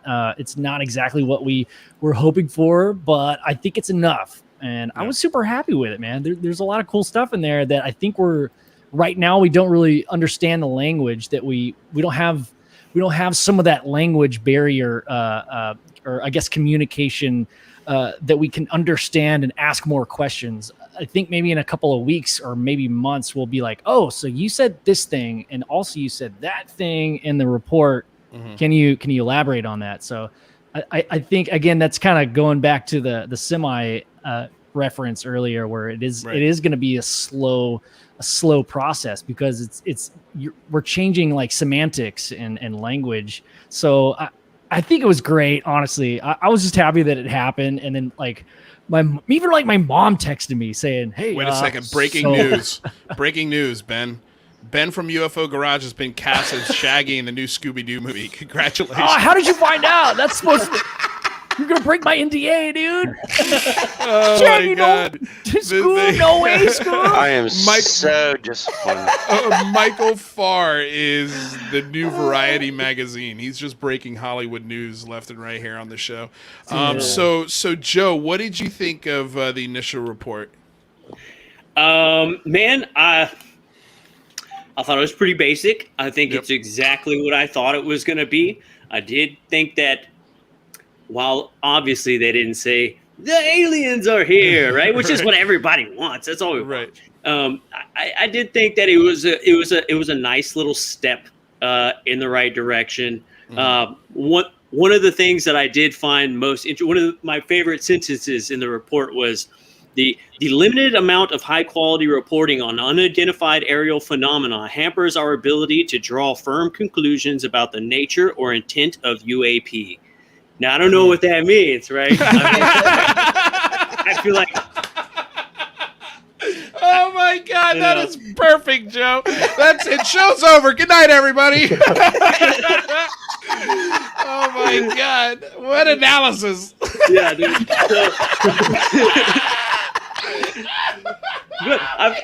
Dude, I felt terrible, bro, because I read the report and on every page I was like, I gotta reread all of that. You know, every other sentence You're not was alone. Like, You're not alone. That dude. Means like your typical boring government report that you gotta reread over and over again. But I thought that sentence alone was pretty interesting on the fact that, you know, it does go from 2004 to current times. And is there really not a lot of stuff to go off of through that time span? Is there not a lot of stuff to go off previous to that?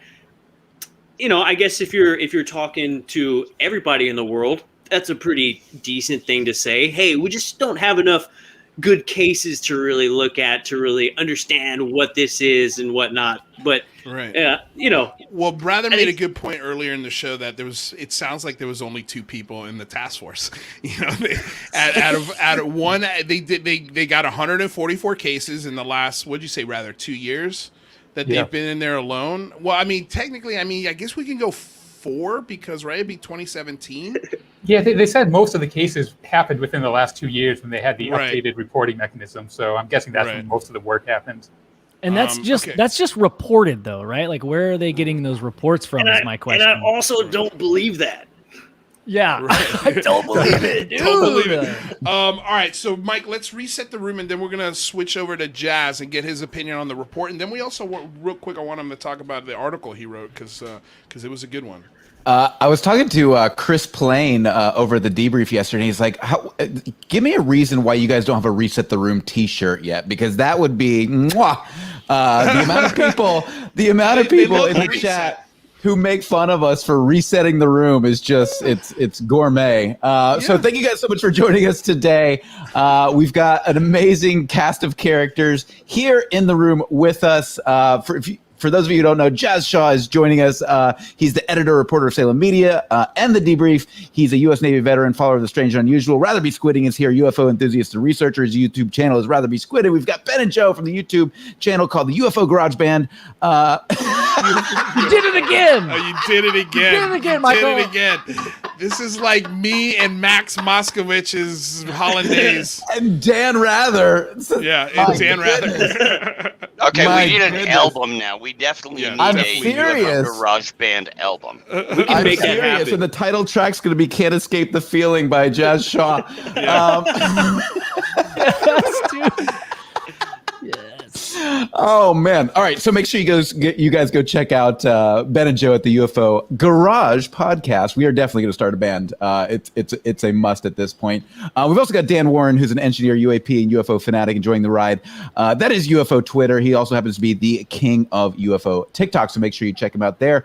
We've got a great show coming for you guys tomorrow on the Singularity Lab. Make sure you are subscribed to the Singularity Lab. All you got to do is click the link below to subscribe. We've got John Russell coming on, who is a paranormal investigator researching the connection between paranormal activity and UFOs. That's going to be a great show. We've also got Chris Plain coming on next week on the Singularity Lab. Yes, he has been cleared from the debrief to come on the show. So I'm super stoked about that. And he said he's got he's working on a surprise guest for us too. So I don't know what that means or where that's going, but make sure if you want to check out that God, surprise we guest. told him no way could he come on this show.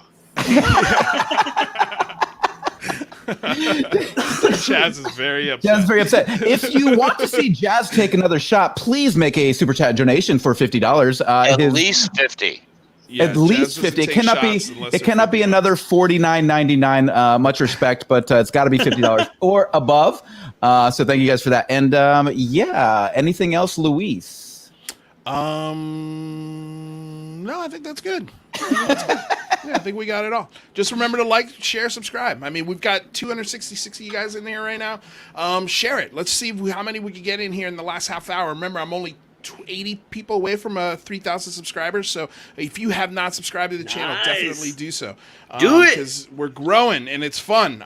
So Jazz Shaw, I wanted to, because we didn't get you in here on Friday. I didn't want to overwork you last week. Thank you. I appreciate that. No problem. I mean, his liver can't handle it. No, Friday was a nightmare, and most of today was on the home front. Won't go into it, but appreciate the break.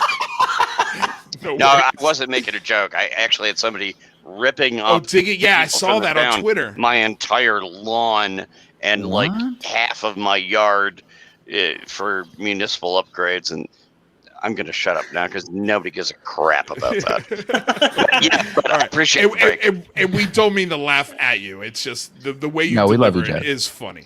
Okay, so it was funny. His dry wit, so, like he doesn't realize. Judge doesn't realize that like the dryness of his wit, like even when he's not making a joke, can come across as a joke. Yes, every time. I'm good with that.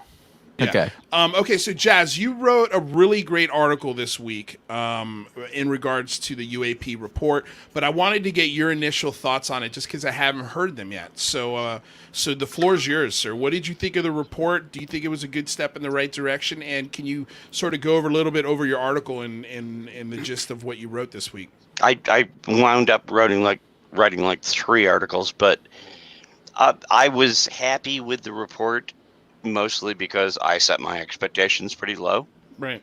There was a lot of good information there. I thought in terms of, we have a lot of data. We can't say what it is. Everybody's done the full analysis. The government's coming out at this point, and how much you believe them is up to you, obviously. But they're saying, well, there's stuff. It's real. We don't know what it is. We think it may be concerning. We've all covered the whole range of that. In the end, my takeaway, and I think that's what you're asking about, is that they're making a good effort at giving us the non-classified information they can give us, which we didn't get in the past. But I also have a feeling, and I've spoken to other people who think it's also true, that it was a first step. And the reason it was a first step is because the government has been going through a bunch of stuff, whether you agree with their rationale or not, for decades, generations. They're getting you ready to hear something that they are extremely concerned that you're not ready to hear. And if they give it to you incrementally, maybe it'll be a little easier to say it. Now, I'm not saying what the it is, Luis. Yes. The it might be, there's weird stuff out there and it doesn't come from here and we don't know. Right. That's disturbing enough. There are theories that the government may know more than they're saying. And it's like, well, we do know that it's something freaky from somewhere else and it's not from here, which would take even more buffering. So to answer your question, I guess that's my answer. I believe we are being prepared by the government. That's a little bit embarrassed about the fact that going all the way back to several commissions, all the stuff they did going back to the 40s and up through the 90s, going, well, we kind of jerked you off a little bit, But now we want to come and talk to you about this. And the fact is, answer A, we still don't know, but you're right. There's some weird crap going on. Or less likely, answer B, there's some weird shit and we know some stuff about it, but we didn't want to tell you because we wanted to freak you out. So, that's my take on it. And that's only my take. I don't have, any authoritarian answer, but I do think that the government is preparing people with this report, they're basically saying there's some news coming and you may not be comfortable with this, and we don't want to just throw it out there. Flap it like a dead trout in your face, on day one. But I think on side I B. think there's Sorry, go something ahead, Jazz. Yeah, sorry. I was just going to say, I think on side B of the UFO Garage band, it's I don't have an authoritarian answer for you. I think that's a good tune. Did you see Cuckoo Nick? Yeah, I did. I saw his. Okay, so this is this is only a question Jazz can answer, and that is, Kooky Nick says he sends a $10 New Zealand donation. He says, if we all chip in, can Jazz get a shot, please? Please shout out my buddy James here in New Zealand. Hey, James. Shout out to James. Discord Streets Team Strong. Okay, George. He's from New Zealand. Bring me a shot, please. Oh, my God. Wow, we didn't even have to raise another $40. Great He's doing it for 10. Well, you should raise another $40, but that's what we were it's gonna New do. Zealand. I love Aussies in New Zealand. I'm sorry. There you go. All right. There you go. You're getting a shot. You're getting a shot there, Kooky Nick. So shout out to everyone. James, this shot's for you guys. Everyone out there on the Discord team, this one is for you. So thank you for that donation. We truly appreciate it. And then we have also a $5 donation from Zofa saying, loving the show. I'd love to know if any of you know any obscure myths or legend involving a woman in white, maybe related to two bovines, UFO Bovines. plus 4. Oh, I know that one. UFOs plus 4 colors. I've never heard of this. You know about this one, Jazz? What is this? Oh, I'm not doing it. Get Ryan Sprague. He can cover that for you. I've only heard the stories about the woman in white, and it does involve cows. I found the stories fascinating, but I'm no expert in any of that. And That's Zofa tribal lore. Yeah, Zofa has a great YouTube channel where he talks about this legend. And it's fascinating. You should all look into it. You don't even have to take me on backstage.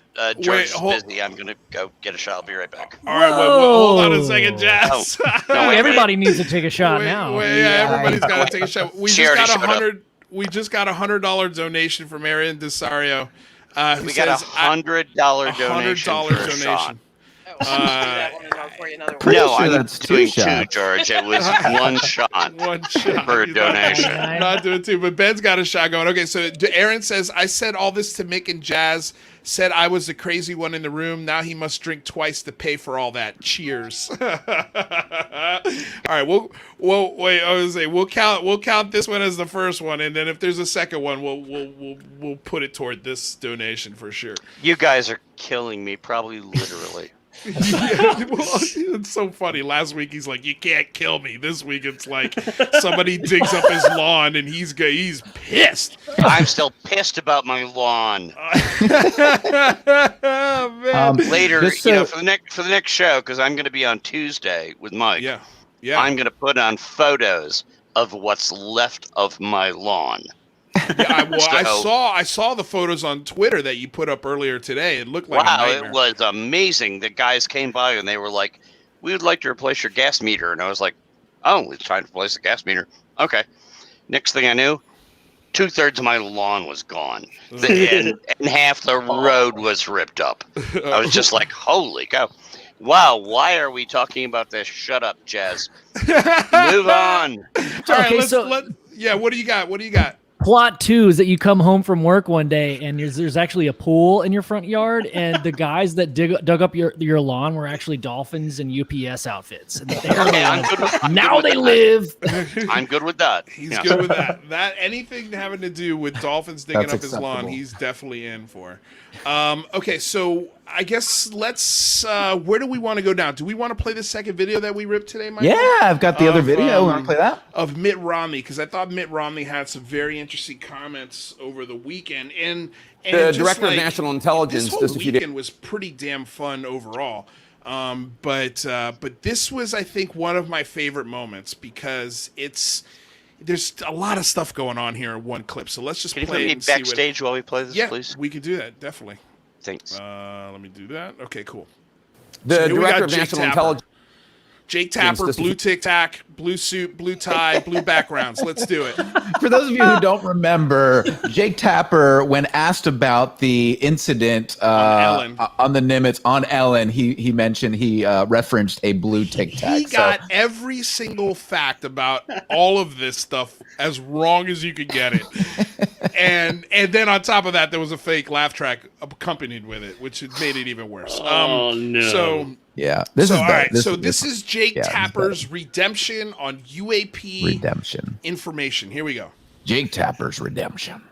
The Director of National Intelligence just a few days ago released a new report on 144 sightings of what they call unidentified aerial phenomena.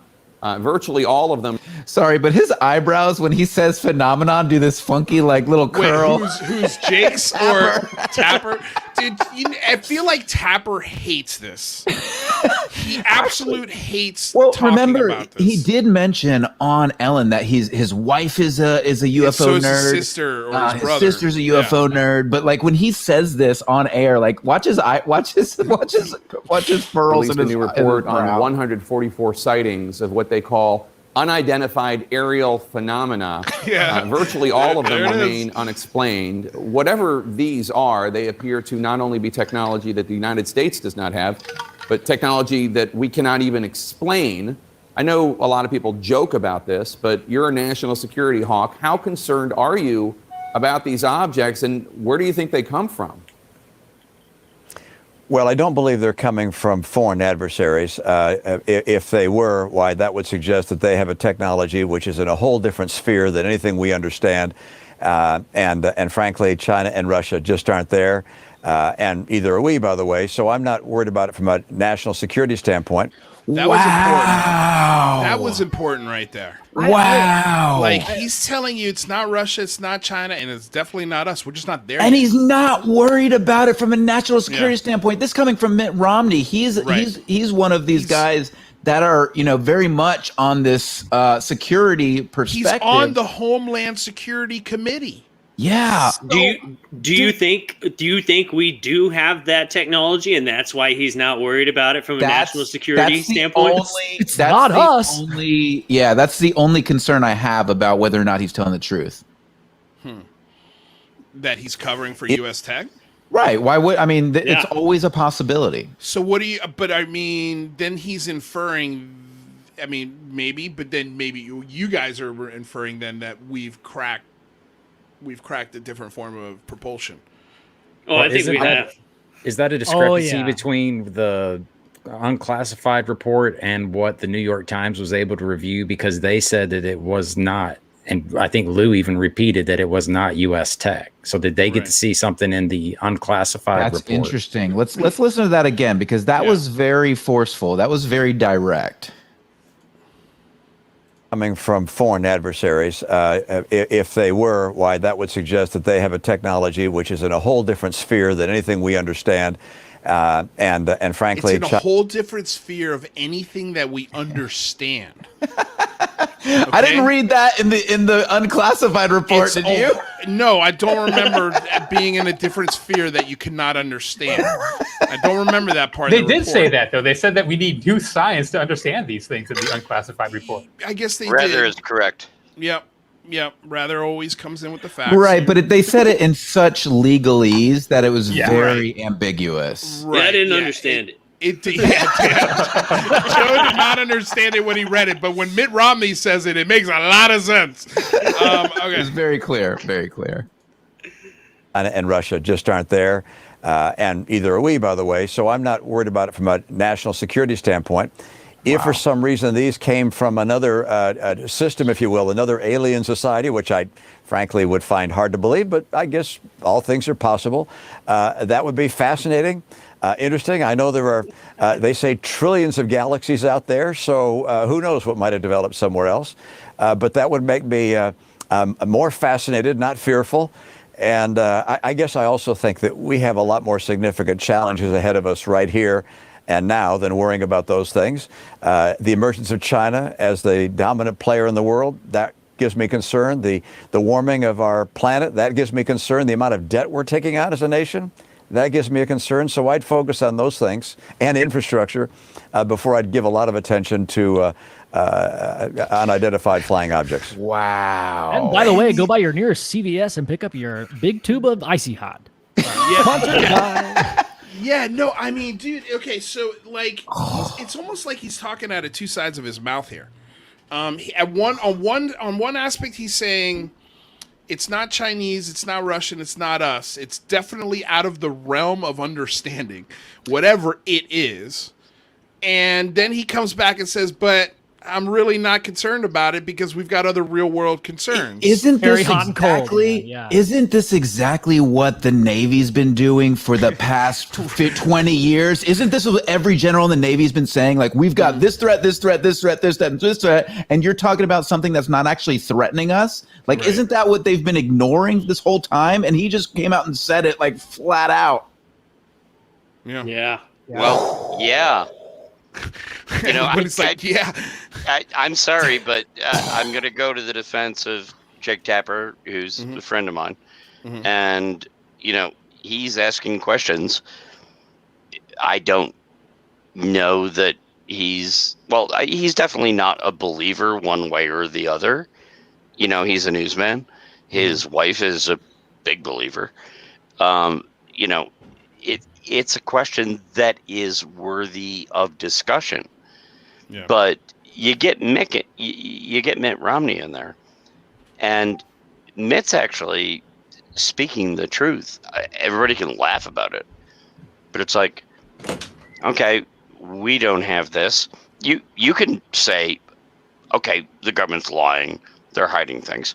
They hide stuff all the time. Sure. Right. You know, but if it's not ours, if it's not the Russians, if it's not the Chinese, is it a threat? And I kind of get what Romney is saying. There have been some reports from other countries, like when somebody tried to attack a couple of the Tic Tacs, they just destroyed them. The Russians apparently, according to the British MOD, lost 2 planes and at least 4 pilots when they tried to fire on one of them. But if you don't do anything to them, they don't actually do anything back to you. So I kind of get what they were saying. It's where do you draw the line for a national security threat?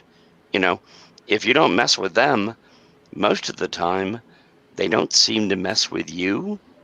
Yeah. And that was my take on it anyway. Yeah, that's my take too, and I'm not making a joke out of it. I'm blown away that Mitt Romney is coming out and saying exactly what the generals in the Navy have been saying. Tim McMillan just wrote the article about the Navy Secretary of Defense coming out and saying, look, these things came across my desk, but because these objects were not putting displays of actual threatening maneuvers. Right. They weren't bombing things. They weren't killing people. I went ahead and deferred to, I don't know, the civil war in Yemen, or, you know, all the problems going on in the Horn of South Africa, or Iran and Iraq, or, you know, or the Saudi Arabians. Like, there's so many other real world issues that desk needs to address before it can get to that. And that's why I think they're asking for more funds in the UA in this report, because they need a wing. They need a department to look at this. So the excuse doesn't fall to,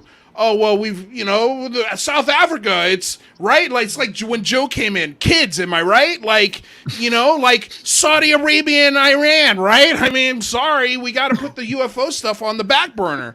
But with that, real quick, I want to say goodbye to Dan Warren, because I know he's got to get out of here. We've had him for longer than we asked him for. So thanks for hanging out, dude. Again, real quick, tell everybody where they can find your we got your TikTok address here on the bottom, but anywhere else that they can find your hilarious and fun work.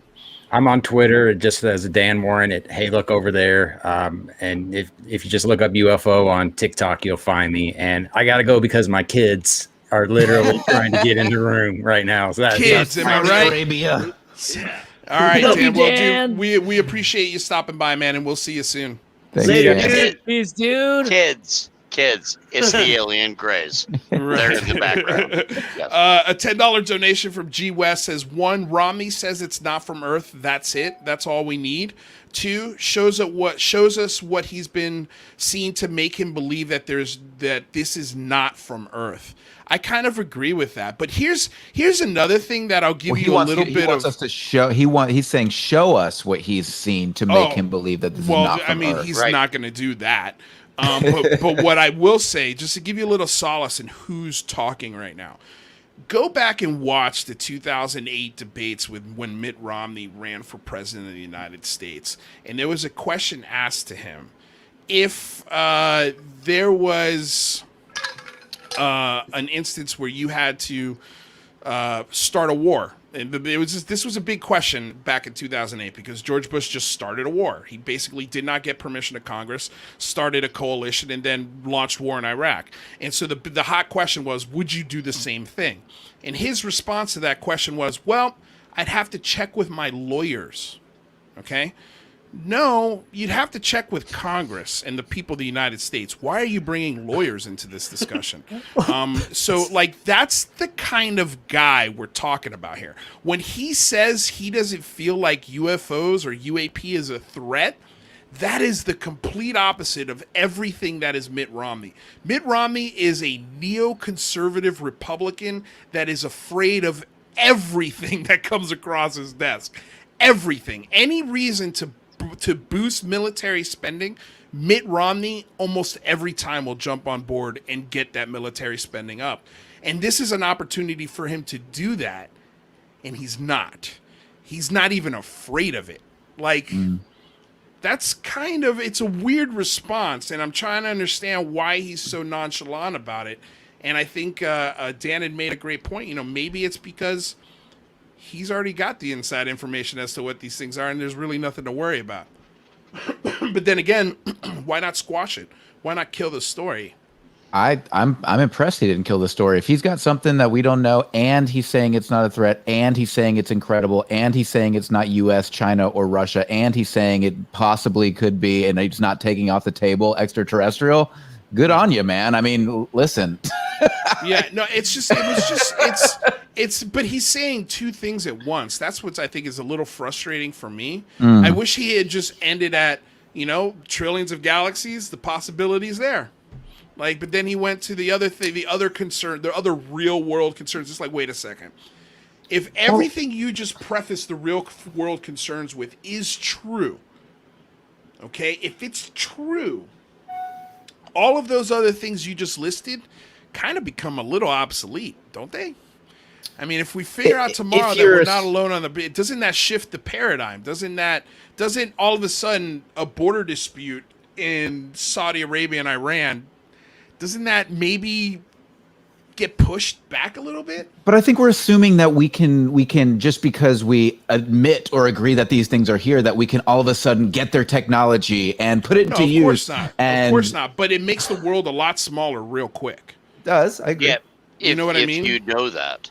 Right. If you know, if it is a fact that we are being visited by something extraterrestrial or does anybody know that, Lou? No, nobody knows that for a fact. I'm just saying for hypothetical purpose, if that was a known fact around the world, I think a lot of these border disputes, a lot of these issues that this world has as far as tribalism is concerned would start to not overnight go away, but I think it changes the conversation everywhere, no? Not without contact. No, it doesn't. People still got to go pay their mortgage. People still got to go get food. People still got to... For sure. Without no, without contact. We need contact. But but hold on a second. If we're doing the hypothetical that everybody on the world knows that this is a real thing, that there is contact. Well, that's different. He's not saying there's contact. No, I know he's not saying there's contact. But what I mean is what he prefaced everything with was, a huge galaxy. It could be possible that these things are from another planet. He said that. I'm tired of hearing myself talk. What about Joe and Ben? What do you guys think? Yeah. Really? Who's being contacted? Is it everybody? That's what we gotta look. Is everybody going to be contacted? Does that mean that the people who have already been contacted are just left out of the conversation? Yeah.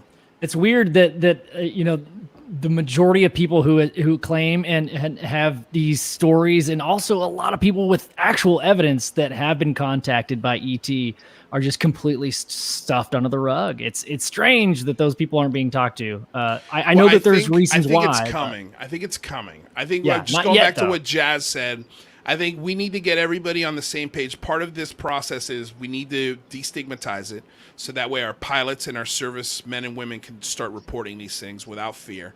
That's mission 1. Mission 2 is to get everyone else, civilian-wise, we need to get the majority of the country understanding they are real. They are real. They're in the sky. There's something there. They've chased them. They've caught them with all sorts of different camera systems, radar systems,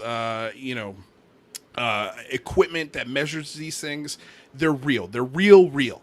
They've crossed the desk of the Secretary of the Navy Defense. We've crossed that paradigm, and I think that's what we're doing now. Is we're getting everybody caught up to that part of it, part of the conversation. It takes time. It's going to take, again, we're in that semi-truck, third gear, going uphill. And with that report, like I said, like that one sentence that I picked out of the entire report was, we also just don't have that many quality cases to study, right? That's another big speed bump in the road, is okay, here's this, but the big but is like, that's what's slowing the progress down. Yeah.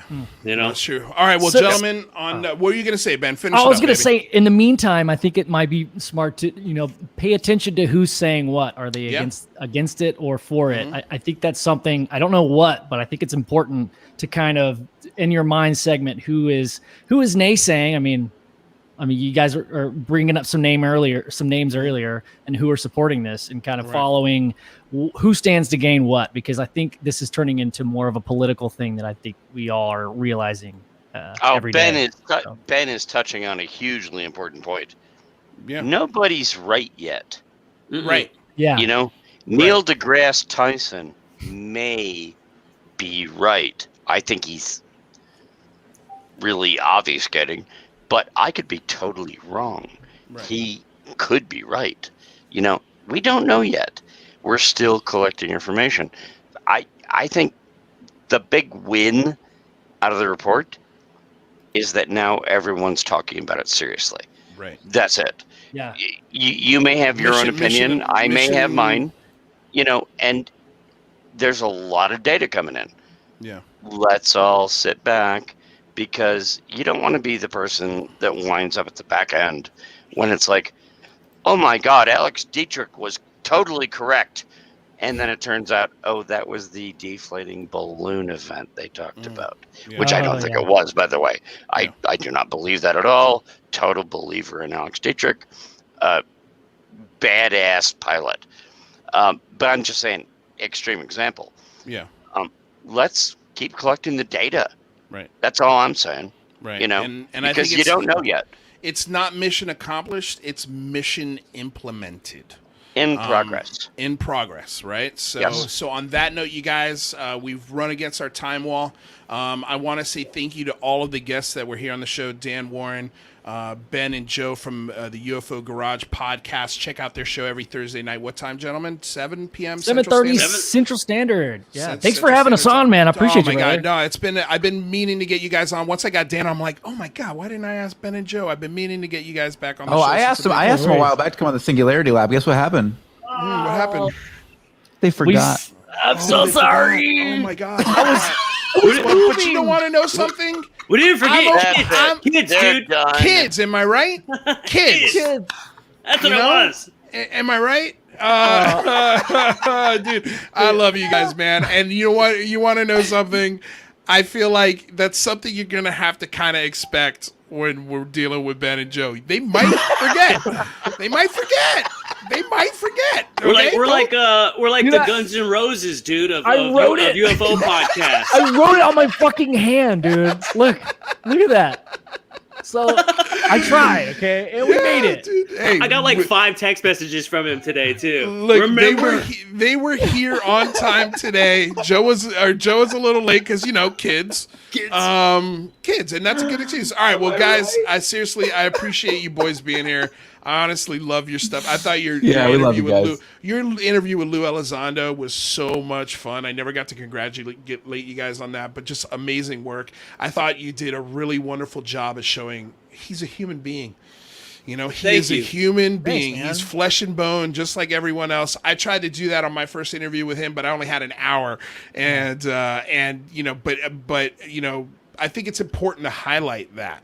It's important, and that's why I'm bringing him on with his dad and my dad, so we could talk about Cuba and get a really much different perspective. Awesome, hell yeah! We got to hear these stories. We got to know who this man is, and I think the more vulnerable he is, the more open and natural he is, the better it is for this conversation.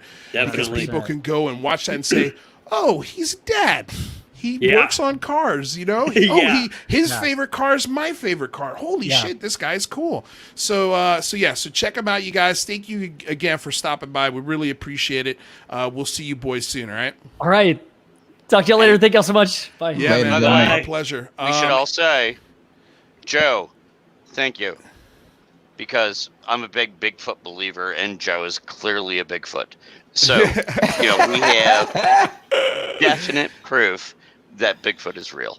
For sure. Thanks. Thank you, Jazz Shaw, contributor to Salem and the debrief.org, and a regular contributor here to the Unidentified Celebrity Review.